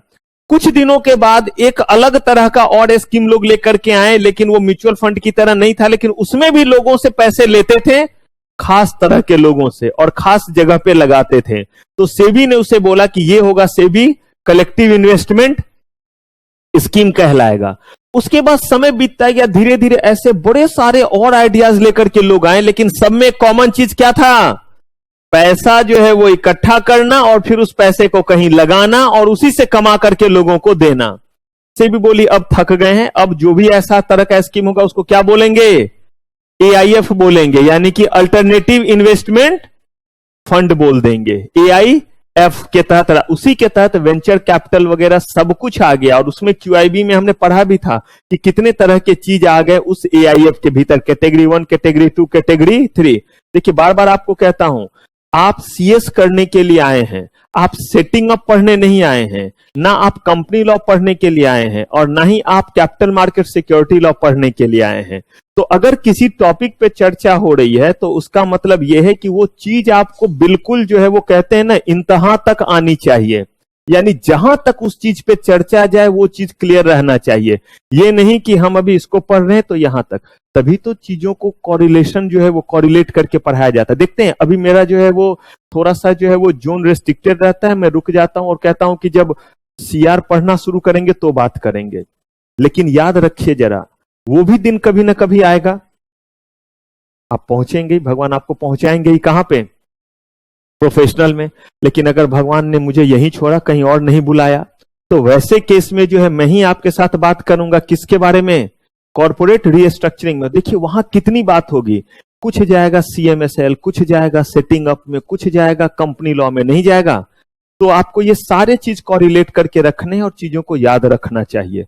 तो देखिए यहां पे बोला कि ना सेबी ने भी इसको जो है अपने दायरे में नहीं लिया, किसको, चिट फंड को, जबकि कैसा, क्यों चर्चा कर रहे हैं सेबी की? क्योंकि सेबी ने कुछ नियम बनाए, लोगों से पैसे लिया और उस पैसे को क्या किया, कहीं और इन्वेस्ट किया। इसी को नाम दिया म्यूचुअल फंड का, इसी को नाम दिया कलेक्टिव इन्वेस्टमेंट स्कीम का, और जो इन दोनों में नहीं आया उसको कौन सा नाम दे दिया? लेकिन उन्होंने एआईएफ के दायरे में भी चिट फंड को नहीं रखा। याद कीजिए, कहीं चिट फंड बोला था? याद कीजिए, आपको वीसी बोला था, वेंचर कैपिटल बोला था, प्राइवेट इक्विटी बोला था, एंजल बोला था, याद है ना, सीड इन्वेस्टर सब बोला था, कहीं चिट बोला था? तो उन्होंने भी बोला मैं भी इसे अपने दायरे में नहीं रखूंगा। स्पेशली प्रीक्लूड्स का मतलब एक्सक्लूड करना, chit fund from their definition of collective investment, बोलते मैं आपको इसके स्कीम में इसको शामिल नहीं करूंगा। मतलब देखिए, रेगुलेशन नहीं काम कर रहा है, इसीलिए बोलते बहुत रिस्की अफेयर होता है। अब कौन कंट्रोल कर रहा है? तो स्टेट गवर्नमेंट, और इसीलिए जो स्टेट लेवल पे चिट फंड रहता है उसमें जम के जो है वो क्या होता रहता है, उसमें जो है वो जम के आपका जो है वो घोटाला होता है। हाँ जी पंडित जी, क्या आजकल हवन वगैरह करवा रहे हैं रात में ज्यादा? पंडित जी पूजा पाठ में जा रहे हैं, क्या कर रहे हैं सावन में? ऐसा तो नहीं कि ज्यादा आपका डिमांड आ गया है, अभी तो शादी वगैरह का ज्यादा समय है नहीं। Chit fund are govern according to following law, ये सारे लॉ हैं जो किसको गवर्न करता है। और यहां पे जो बोला वो जरा पढ़ लीजिए क्या लिखा हुआ है। Chit fund is govern by what? RBI ने हाथ खड़े किए, कर दिए, सेबी ने बोला हम भी नहीं करते, आरबीआई ने बोला हम भी नहीं करते, बस रीजनेबल कुछ रिस्ट्रिक्शन लगाएंगे। तो इसका मतलब स्टेट और कौन है? जितने भी लॉ देखेंगे, कौन सा लॉ देखेंगे आप? स्टेट सेंट्रल ही। Union government chit fund act किस लेवल पे? अरे भाई यूनियन गवर्नमेंट है तब इतना देर सोचिएगा, सेंट्रल लेवल पे हो गया। तमिलनाडु चिट फंड एक्ट, ये भी सेंट्रल लेवल पे। ये किस लेवल पे? यानी तमिलनाडु में अगर कोई चिट फंड है तो वो इससे गवर्न होगा। चिट फंड कर्नाटका, दिल्ली, महाराष्ट्र, वेस्ट बंगाल, मत पूछिए, बर्बाद कर दिया है इन्होंने। कहीं कहीं वहां के होंगे तो माइंड मत कीजिएगा, बहुत ज्यादा घोटाला। सबसे ज्यादा घोटाला अगर चिट फंड में कहीं हुआ है तो कहां पे हुआ है? वेस्ट बंगाल में, गदर मचा दिया है। और उसमें भी शारदा चिट फंड, इसको लेकर के तो बहुत बड़ा विवाद हुआ था। शारदा चिट फंड सुने हैं? बहुत बड़ा स्कैम हुआ था, लोगों के बहुत जो है वो कहिए छोटे हर महीने अमाउंट देना। क्या बोला? बैंकिंग जहां पे वीक है, लोगों से 10-10, 15-15 रुपए घूम घूम करके सबके घरों से इकट्ठा करते थे हर महीने, और लोग इंतजार में रहते थे छुप छुप करके। सबसे ज्यादा जो है घरों की जो लेडीज थी वो लोग जो है जमा करती थी। क्यों? रामदुलारी, इसलिए क्योंकि रामदुलारी का तो बैंक में अकाउंट ही नहीं है, और कितने बार वो बैंक जाएगी, जमा करने के लिए भी पर्ची तो किसी और से भरवाना पड़ेगा, तो उनके लिए बहुत इनकन्वीनियंस। तभी तो बोला जहां बैंकिंग का एक्सपोजर कम है और या बैंक बहुत दूर है, तो ऐसे केस में जो है इनके लोग जो है घर पे आएंगे और आपके डायरी पे वो लिखते चले जाएंगे कि आपने इतने रुपए दिए, इतने रुपए दिए, इतने रुपए दिए, इस तरह से डायरी में होता चला गया। और उसके बाद बोलेंगे कि इतने दिन के बाद इतने पैसे क्या मिल जाएंगे? इंटरेस्ट के साथ मिल जाएगा। लेते वक्त बिल्कुल टाइम पे आएंगे, इंटरेस्ट पे करने की बारी आएगी तो उसके बाद कहीं नहीं दिखेंगे। और इसमें जो है वो चूंकि ऑलरेडी नाम आया था, इसमें बोला ममता बनर्जी का नाम तक आया था कि उनके जो कजन है, क्या है, भतीजा या कोई और है, उन लोगों ने भी किया। और जब वहां पे पुलिस पहुंची थी अरेस्ट करने के लिए, तो वहां पे पूरा का पूरा प्रोटेक्ट तक हो गया था, और वहां के एसपी तक को जो है वो सीबीआई को पूछताछ करने नहीं दी थी। बाद में सेंट्रल से जो है वो यहां से जो है वो मिलिट्री भेजा गया, और तब जाकर के पूछताछ करने दी, क्योंकि स्टेट पुलिस होती है ना वहां पे, स्टेट पुलिस सीबीआई को इन करने नहीं दे रही है क्योंकि सेंट्रल लेवल पे। तब यहां से जो है वो मिलिट्री वाले गए। ये तो 10 भी काफी है उन 100 पे, क्योंकि उनका तो पेट वगैरह ऐसा है कि धक्का दे देंगे तो वो गिरेंगे तो फिर उठ ना पाएंगे, और अगर दो एक दूसरे के ऊपर गिर गए तो फिर तो स्वाहा है, फिर तो वो किसी लायक ही नहीं रहे कि उठ करके किसी को फिर और किसी को क्या कर पाएंगे, पकड़ पाएंगे। और इनके एक तो ऐसे ही जाकर के 2 बार ऐसे ऐसे करेंगे तो 4 तो ऐसे, क्योंकि ये ऐसे वाले मेरा नहीं निकल पा रहा है, वो ऐसे का मतलब है कि फिर जो है वो कुंडली जागरण हो चुका रहता है उनका। तो यहां पे जितने भी तरह के आपके स्टेट और सेंट्रल लेवल पे एक बनाया कौन सा एक्ट? चिट फंड एक्ट, और बाकी सारे स्टेट में बने हुए वो इनसे गवर्न होगा। Price chit fund money circulation and banning act, यहां पे भी जो है ये भी आपका जो है वो सेंट्रल लेवल पे है। किस चीज पे है? Price chits and money circulation scheme, एक स्कीम में ये बताऊंगा कि प्राइस चिट किस तरह का होता है, कि क्या मतलब होता है ऐसे चिट फंड का। वो प्राइस जैसा ही होता है जिसमें वो लॉटरी से ड्रॉ वगैरह करते हैं। Chit fund business can be conducted only by home, registered company running a chit fund by family and partnership firm are what but not regulated. यही मैंने क्या बोला कि इलीगल भी नहीं कह रहे हैं और कह रहे हैं कि हम रेगुलेट भी नहीं करेंगे। रेगुलेट नहीं करेंगे लेकिन इलीगल डिक्लेयर नहीं कर रहे। लेकिन क्या बोल रहे हैं कैसे होना चाहिए, conducted only by what.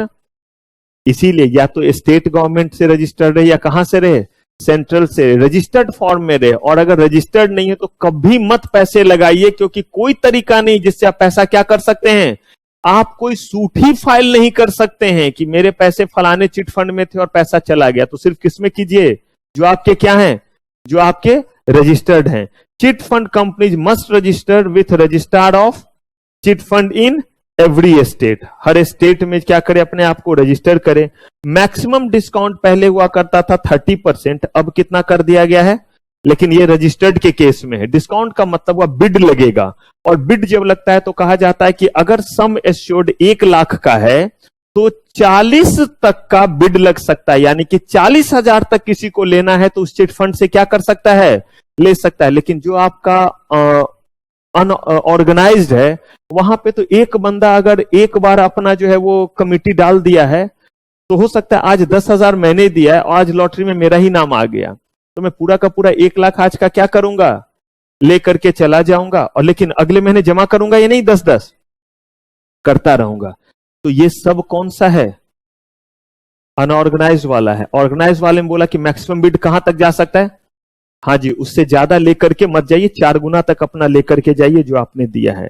Detail of each and every chit fund must be furnished to किसको, RBI, along with the person particular the subscriber. जो रजिस्टर्ड है उसका सारा डिटेल किसके पास जाता है, और इसीलिए जो है वो वहां पे 40% से ज्यादा अगर लगेगा तो वो क्या हो जाएगा, ऑफेंस हो जाएगा, और वहां पे आपके पैसे डूबेंगे नहीं। लेकिन जो क्या है आपका, कहीं पे रजिस्टर्ड वगैरह नहीं है, अनऑथराइज तरीके से चल रहा है, वहां पे कोई आपके पास ऑप्शन नहीं। It is mandatory keep 1 month chit fund amount, कहां पे रखना है, आरबीआई, जो आपको बोला था।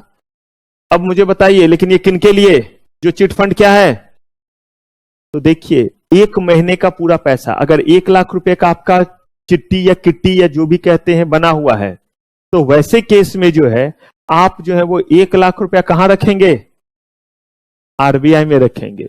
क्या ऐसा कुछ अनऑर्गेनाइज्ड में होता है, कहीं कुछ नहीं रखा जाता है, जो है यही है, या तो आप ले जाएंगे या ये ले जाएंगे या कोई और ले जाएगा, या वहीं पे लोगों के पास है, किसी ऑथोरिटी के पास कोई पैसा रखा।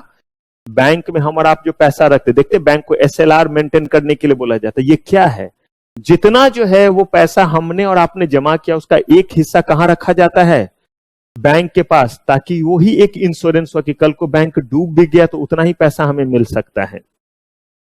चिट फंड एक्ट 1982 क्या क्या कहता है वो देखिए, ये 4 चीजों को डिफाइन किया है। चिट एग्रीमेंट का क्या मतलब हुआ, जो एग्रीमेंट फोरमैन यानी कि आपके ऑर्गेनाइजर और सब्सक्राइबर के बीच में हुआ है उसको क्या बोलते हैं, चिट एग्रीमेंट। चिट अमाउंट वो सम टोटल जिसके लिए आपका चिट क्रिएट हुआ है, 1 लाख भी हो सकता है, 2 लाख भी हो सकता है, 10 लाख भी हो सकता है।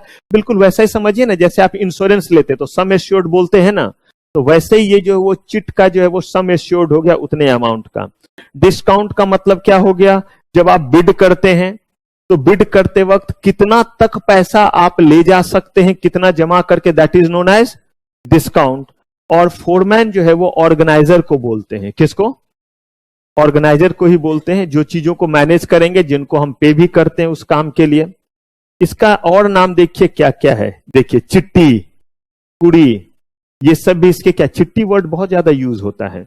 और शुरू में ना मैं किट्टी समझता था और मुझे बड़ा गुस्सा आया था कि मैं तो सुना हूं कि ये लेडीज लोगों का किट्टी पार्टी होता है, इसे मैं क्या दिख रहा हूं जो आकर के मुझे ऑफर कर रहे हैं कि सर आप जो है वो इस चिट्टी में पार्टिसिपेट कीजिए ना।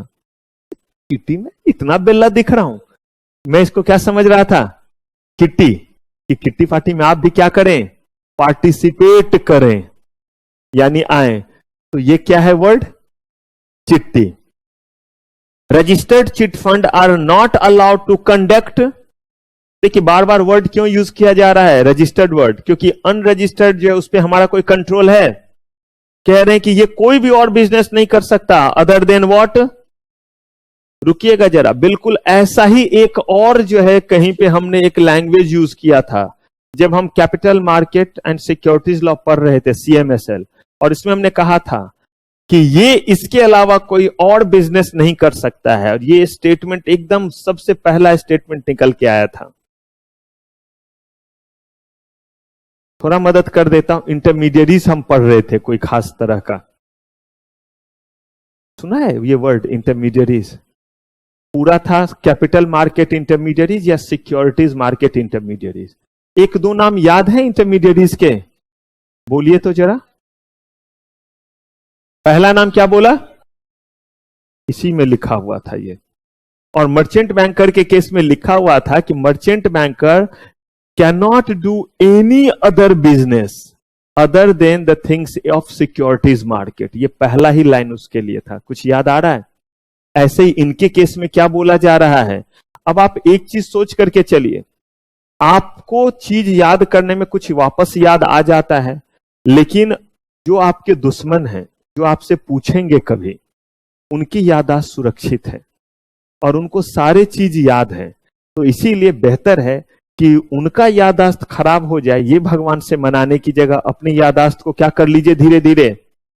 और वो तभी होगा जब हम सिर्फ क्या कर लेते हैं, चीजों को रिवीजन वाला कार्यक्रम हम चलाते रहते हैं। तो चलिए, अगर रजिस्टर्ड चिट फंड है तो कोई और धंधा करेंगे?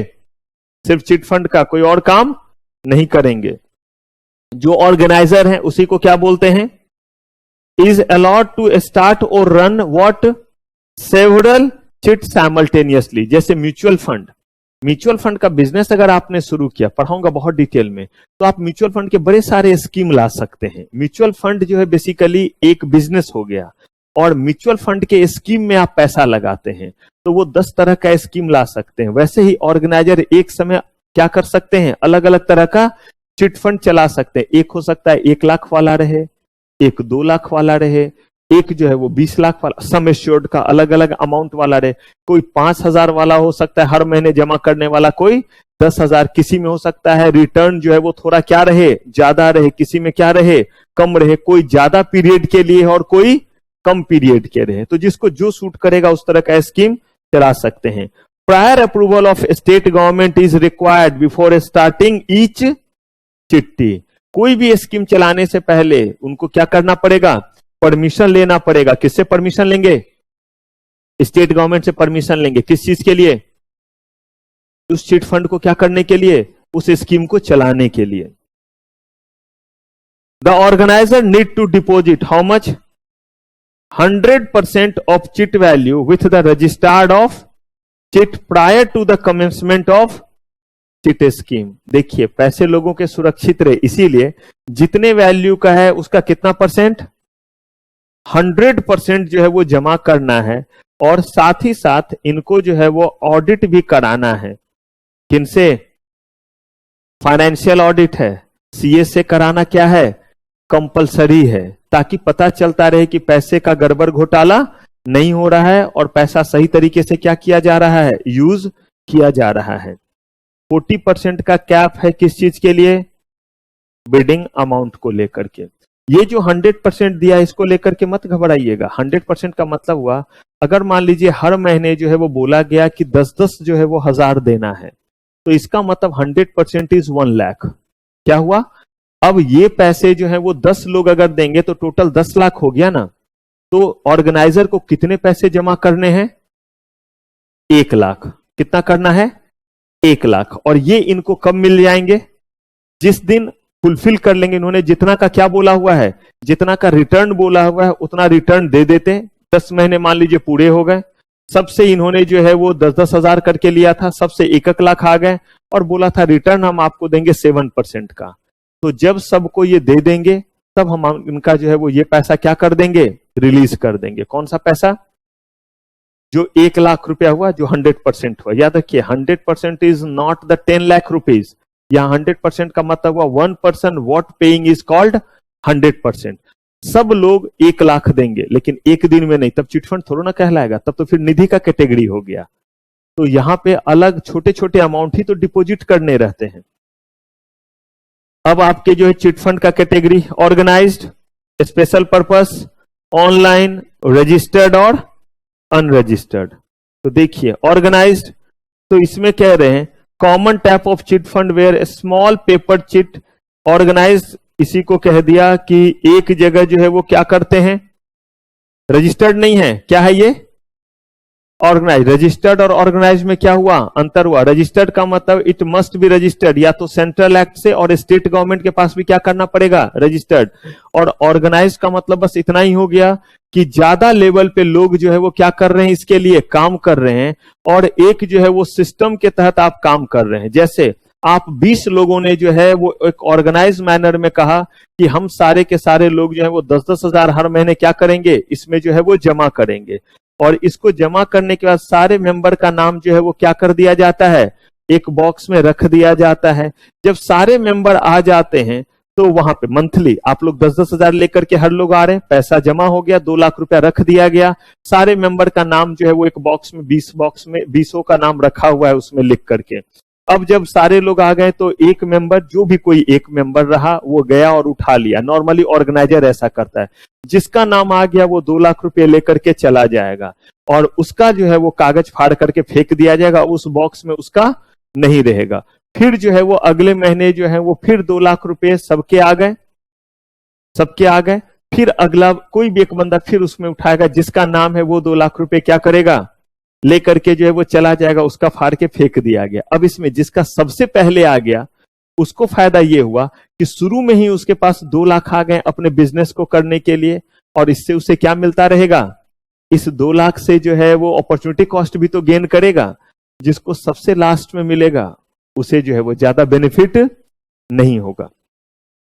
The member so selected gets take home the daily collection, afterward the person chit is removed from the box. ये जो एक सिस्टम से आप काम कर रहे हैं, इसी को हम क्या बोल देते हैं, ऑर्गेनाइज करिए। इट इज रजिस्टर्ड और नॉट, रेगुलेटेड बाय आरबीआई और नॉट, रेगुलेटेड सिर्फ और सिर्फ कौन सा है, जो रजिस्टर्ड है। स्पेशल पर्पस, स्पेशल पर्पस में कहा किसी खास मौके के लिए, कौन सा चीज है, ईद, दशहरा, दीपावली, क्रिसमस, इस तरह का है तो उससे कुछ पहले लोग क्या करते हैं, जमा कर लेते हैं। आज के समय में ये चीज बहुत कम चलता है, पहले बहुत ज्यादा ये चलता था, और ये जो है वो क्रिश्चियन लोगों ने इस तरह का बहुत ज्यादा शुरू किया था, और वो करते थे क्रिसमस के समय को लेकर के।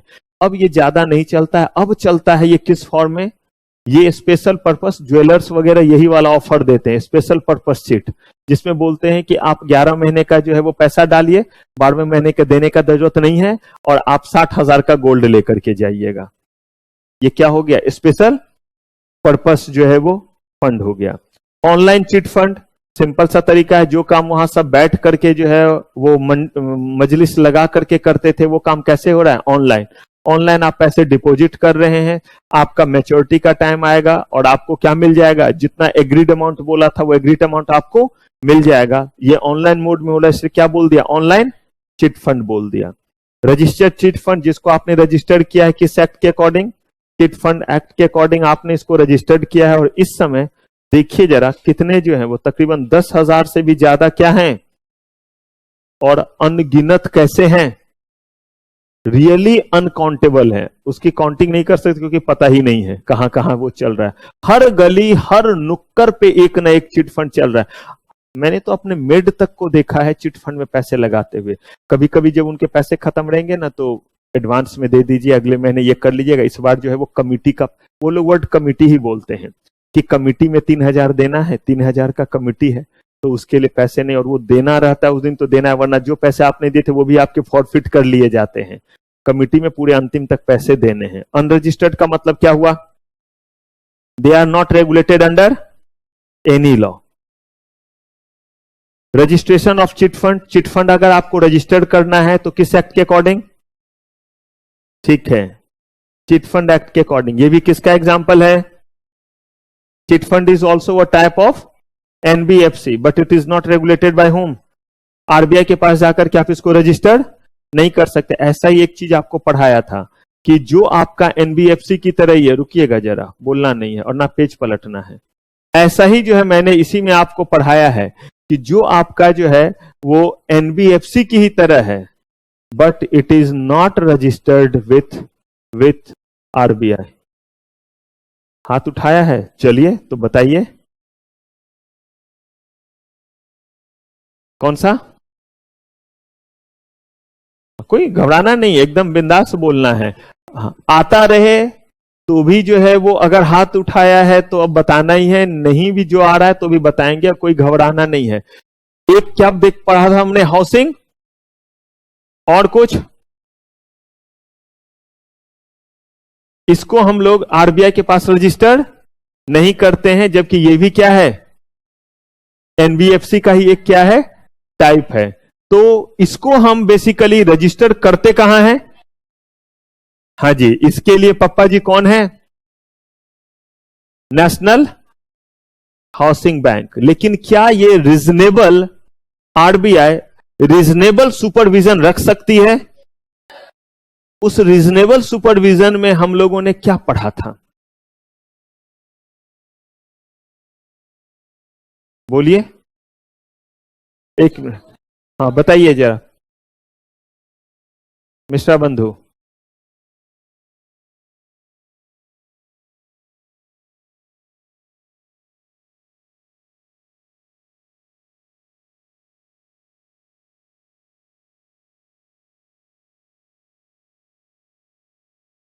एग्जैक्टली वो बात बताई जो मैंने बोला था।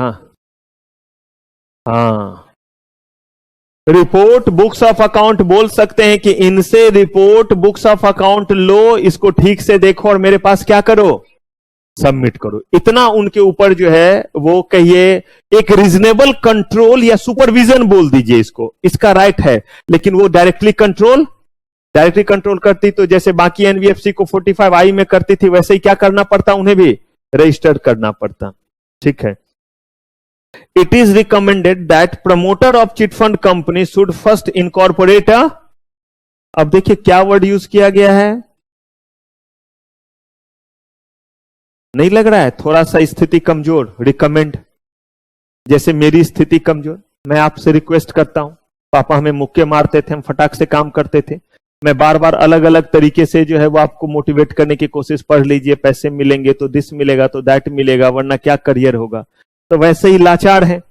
अगर इनके ऊपर जुरिडिक्शन दिया हुआ रहता तो एनबीएफसी को भी रिकमेंड बोलते थे क्या? ये नहीं, एनबीएफसी के बाकी जो थे उनके केस में क्या बोलते थे, करना ही पड़ेगा, यहां पे रिकमेंड कर रहे हैं। और याद है ना, कुछ के केस में तो हमने साफ साफ बोला प्राइवेट कंपनी भी ना चलवे, तो क्या बनाना पड़ा, रिक्वेस्ट किया था, it would be recommended, you should be in form of public company, नहीं मुक्का बोला अगर ये काम करना है तो किस फॉर्म में, निधि कंपनी बनना है, किस फॉर्म में।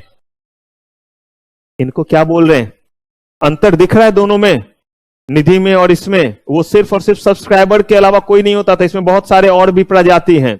वो एक बार का पैसा था, ये हर महीने क्या कर रहे हैं, छोटे छोटे अमाउंट दे रहे हैं।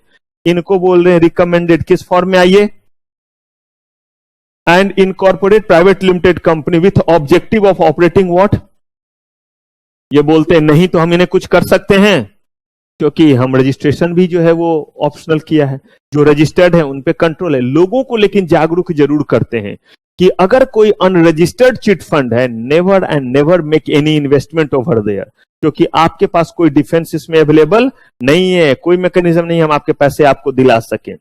Once a private limited company अगर कंस्टिट्यूट हो गया तो क्या करेंगे, तब अप्लाई कीजिए किस चीज के लिए, एप्रोप्रिएट चिट फंड रजिस्ट्रार के पास।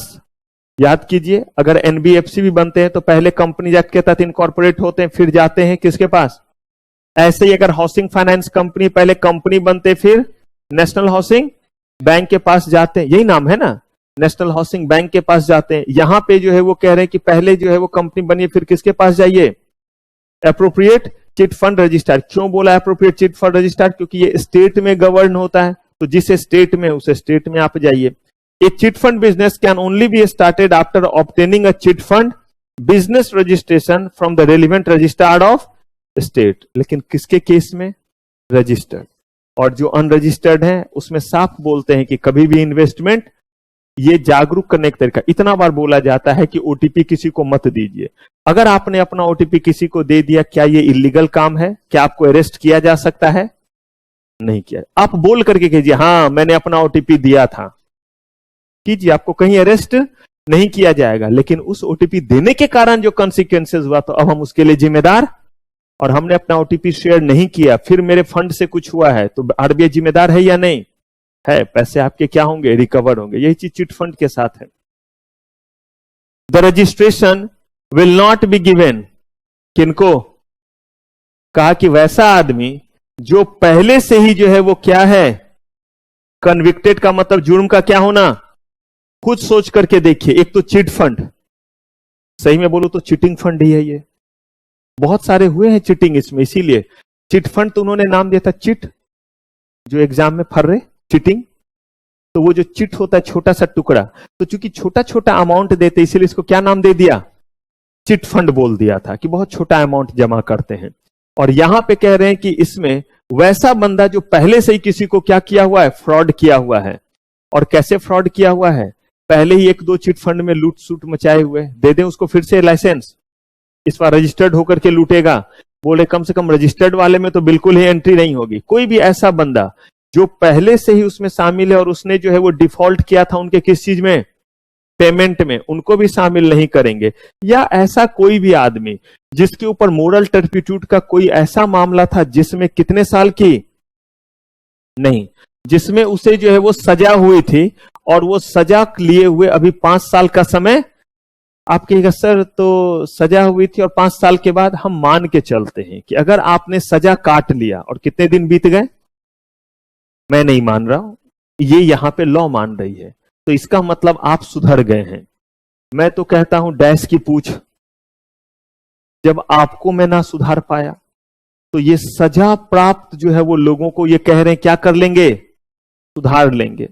तो हमारा कॉन्स्टिट्यूशन कहता है सुधरने का मौका क्या करना चाहिए, देना चाहिए। तो 5 साल जब तक ना बीते तब तक वो आकर के रजिस्टर दोबारा नहीं कर सकते हैं। ये सारा कुछ किसके बारे में, और हमने जो अभी सारा कुछ पढ़ा वो किसके बारे में, फाइनेंशियल।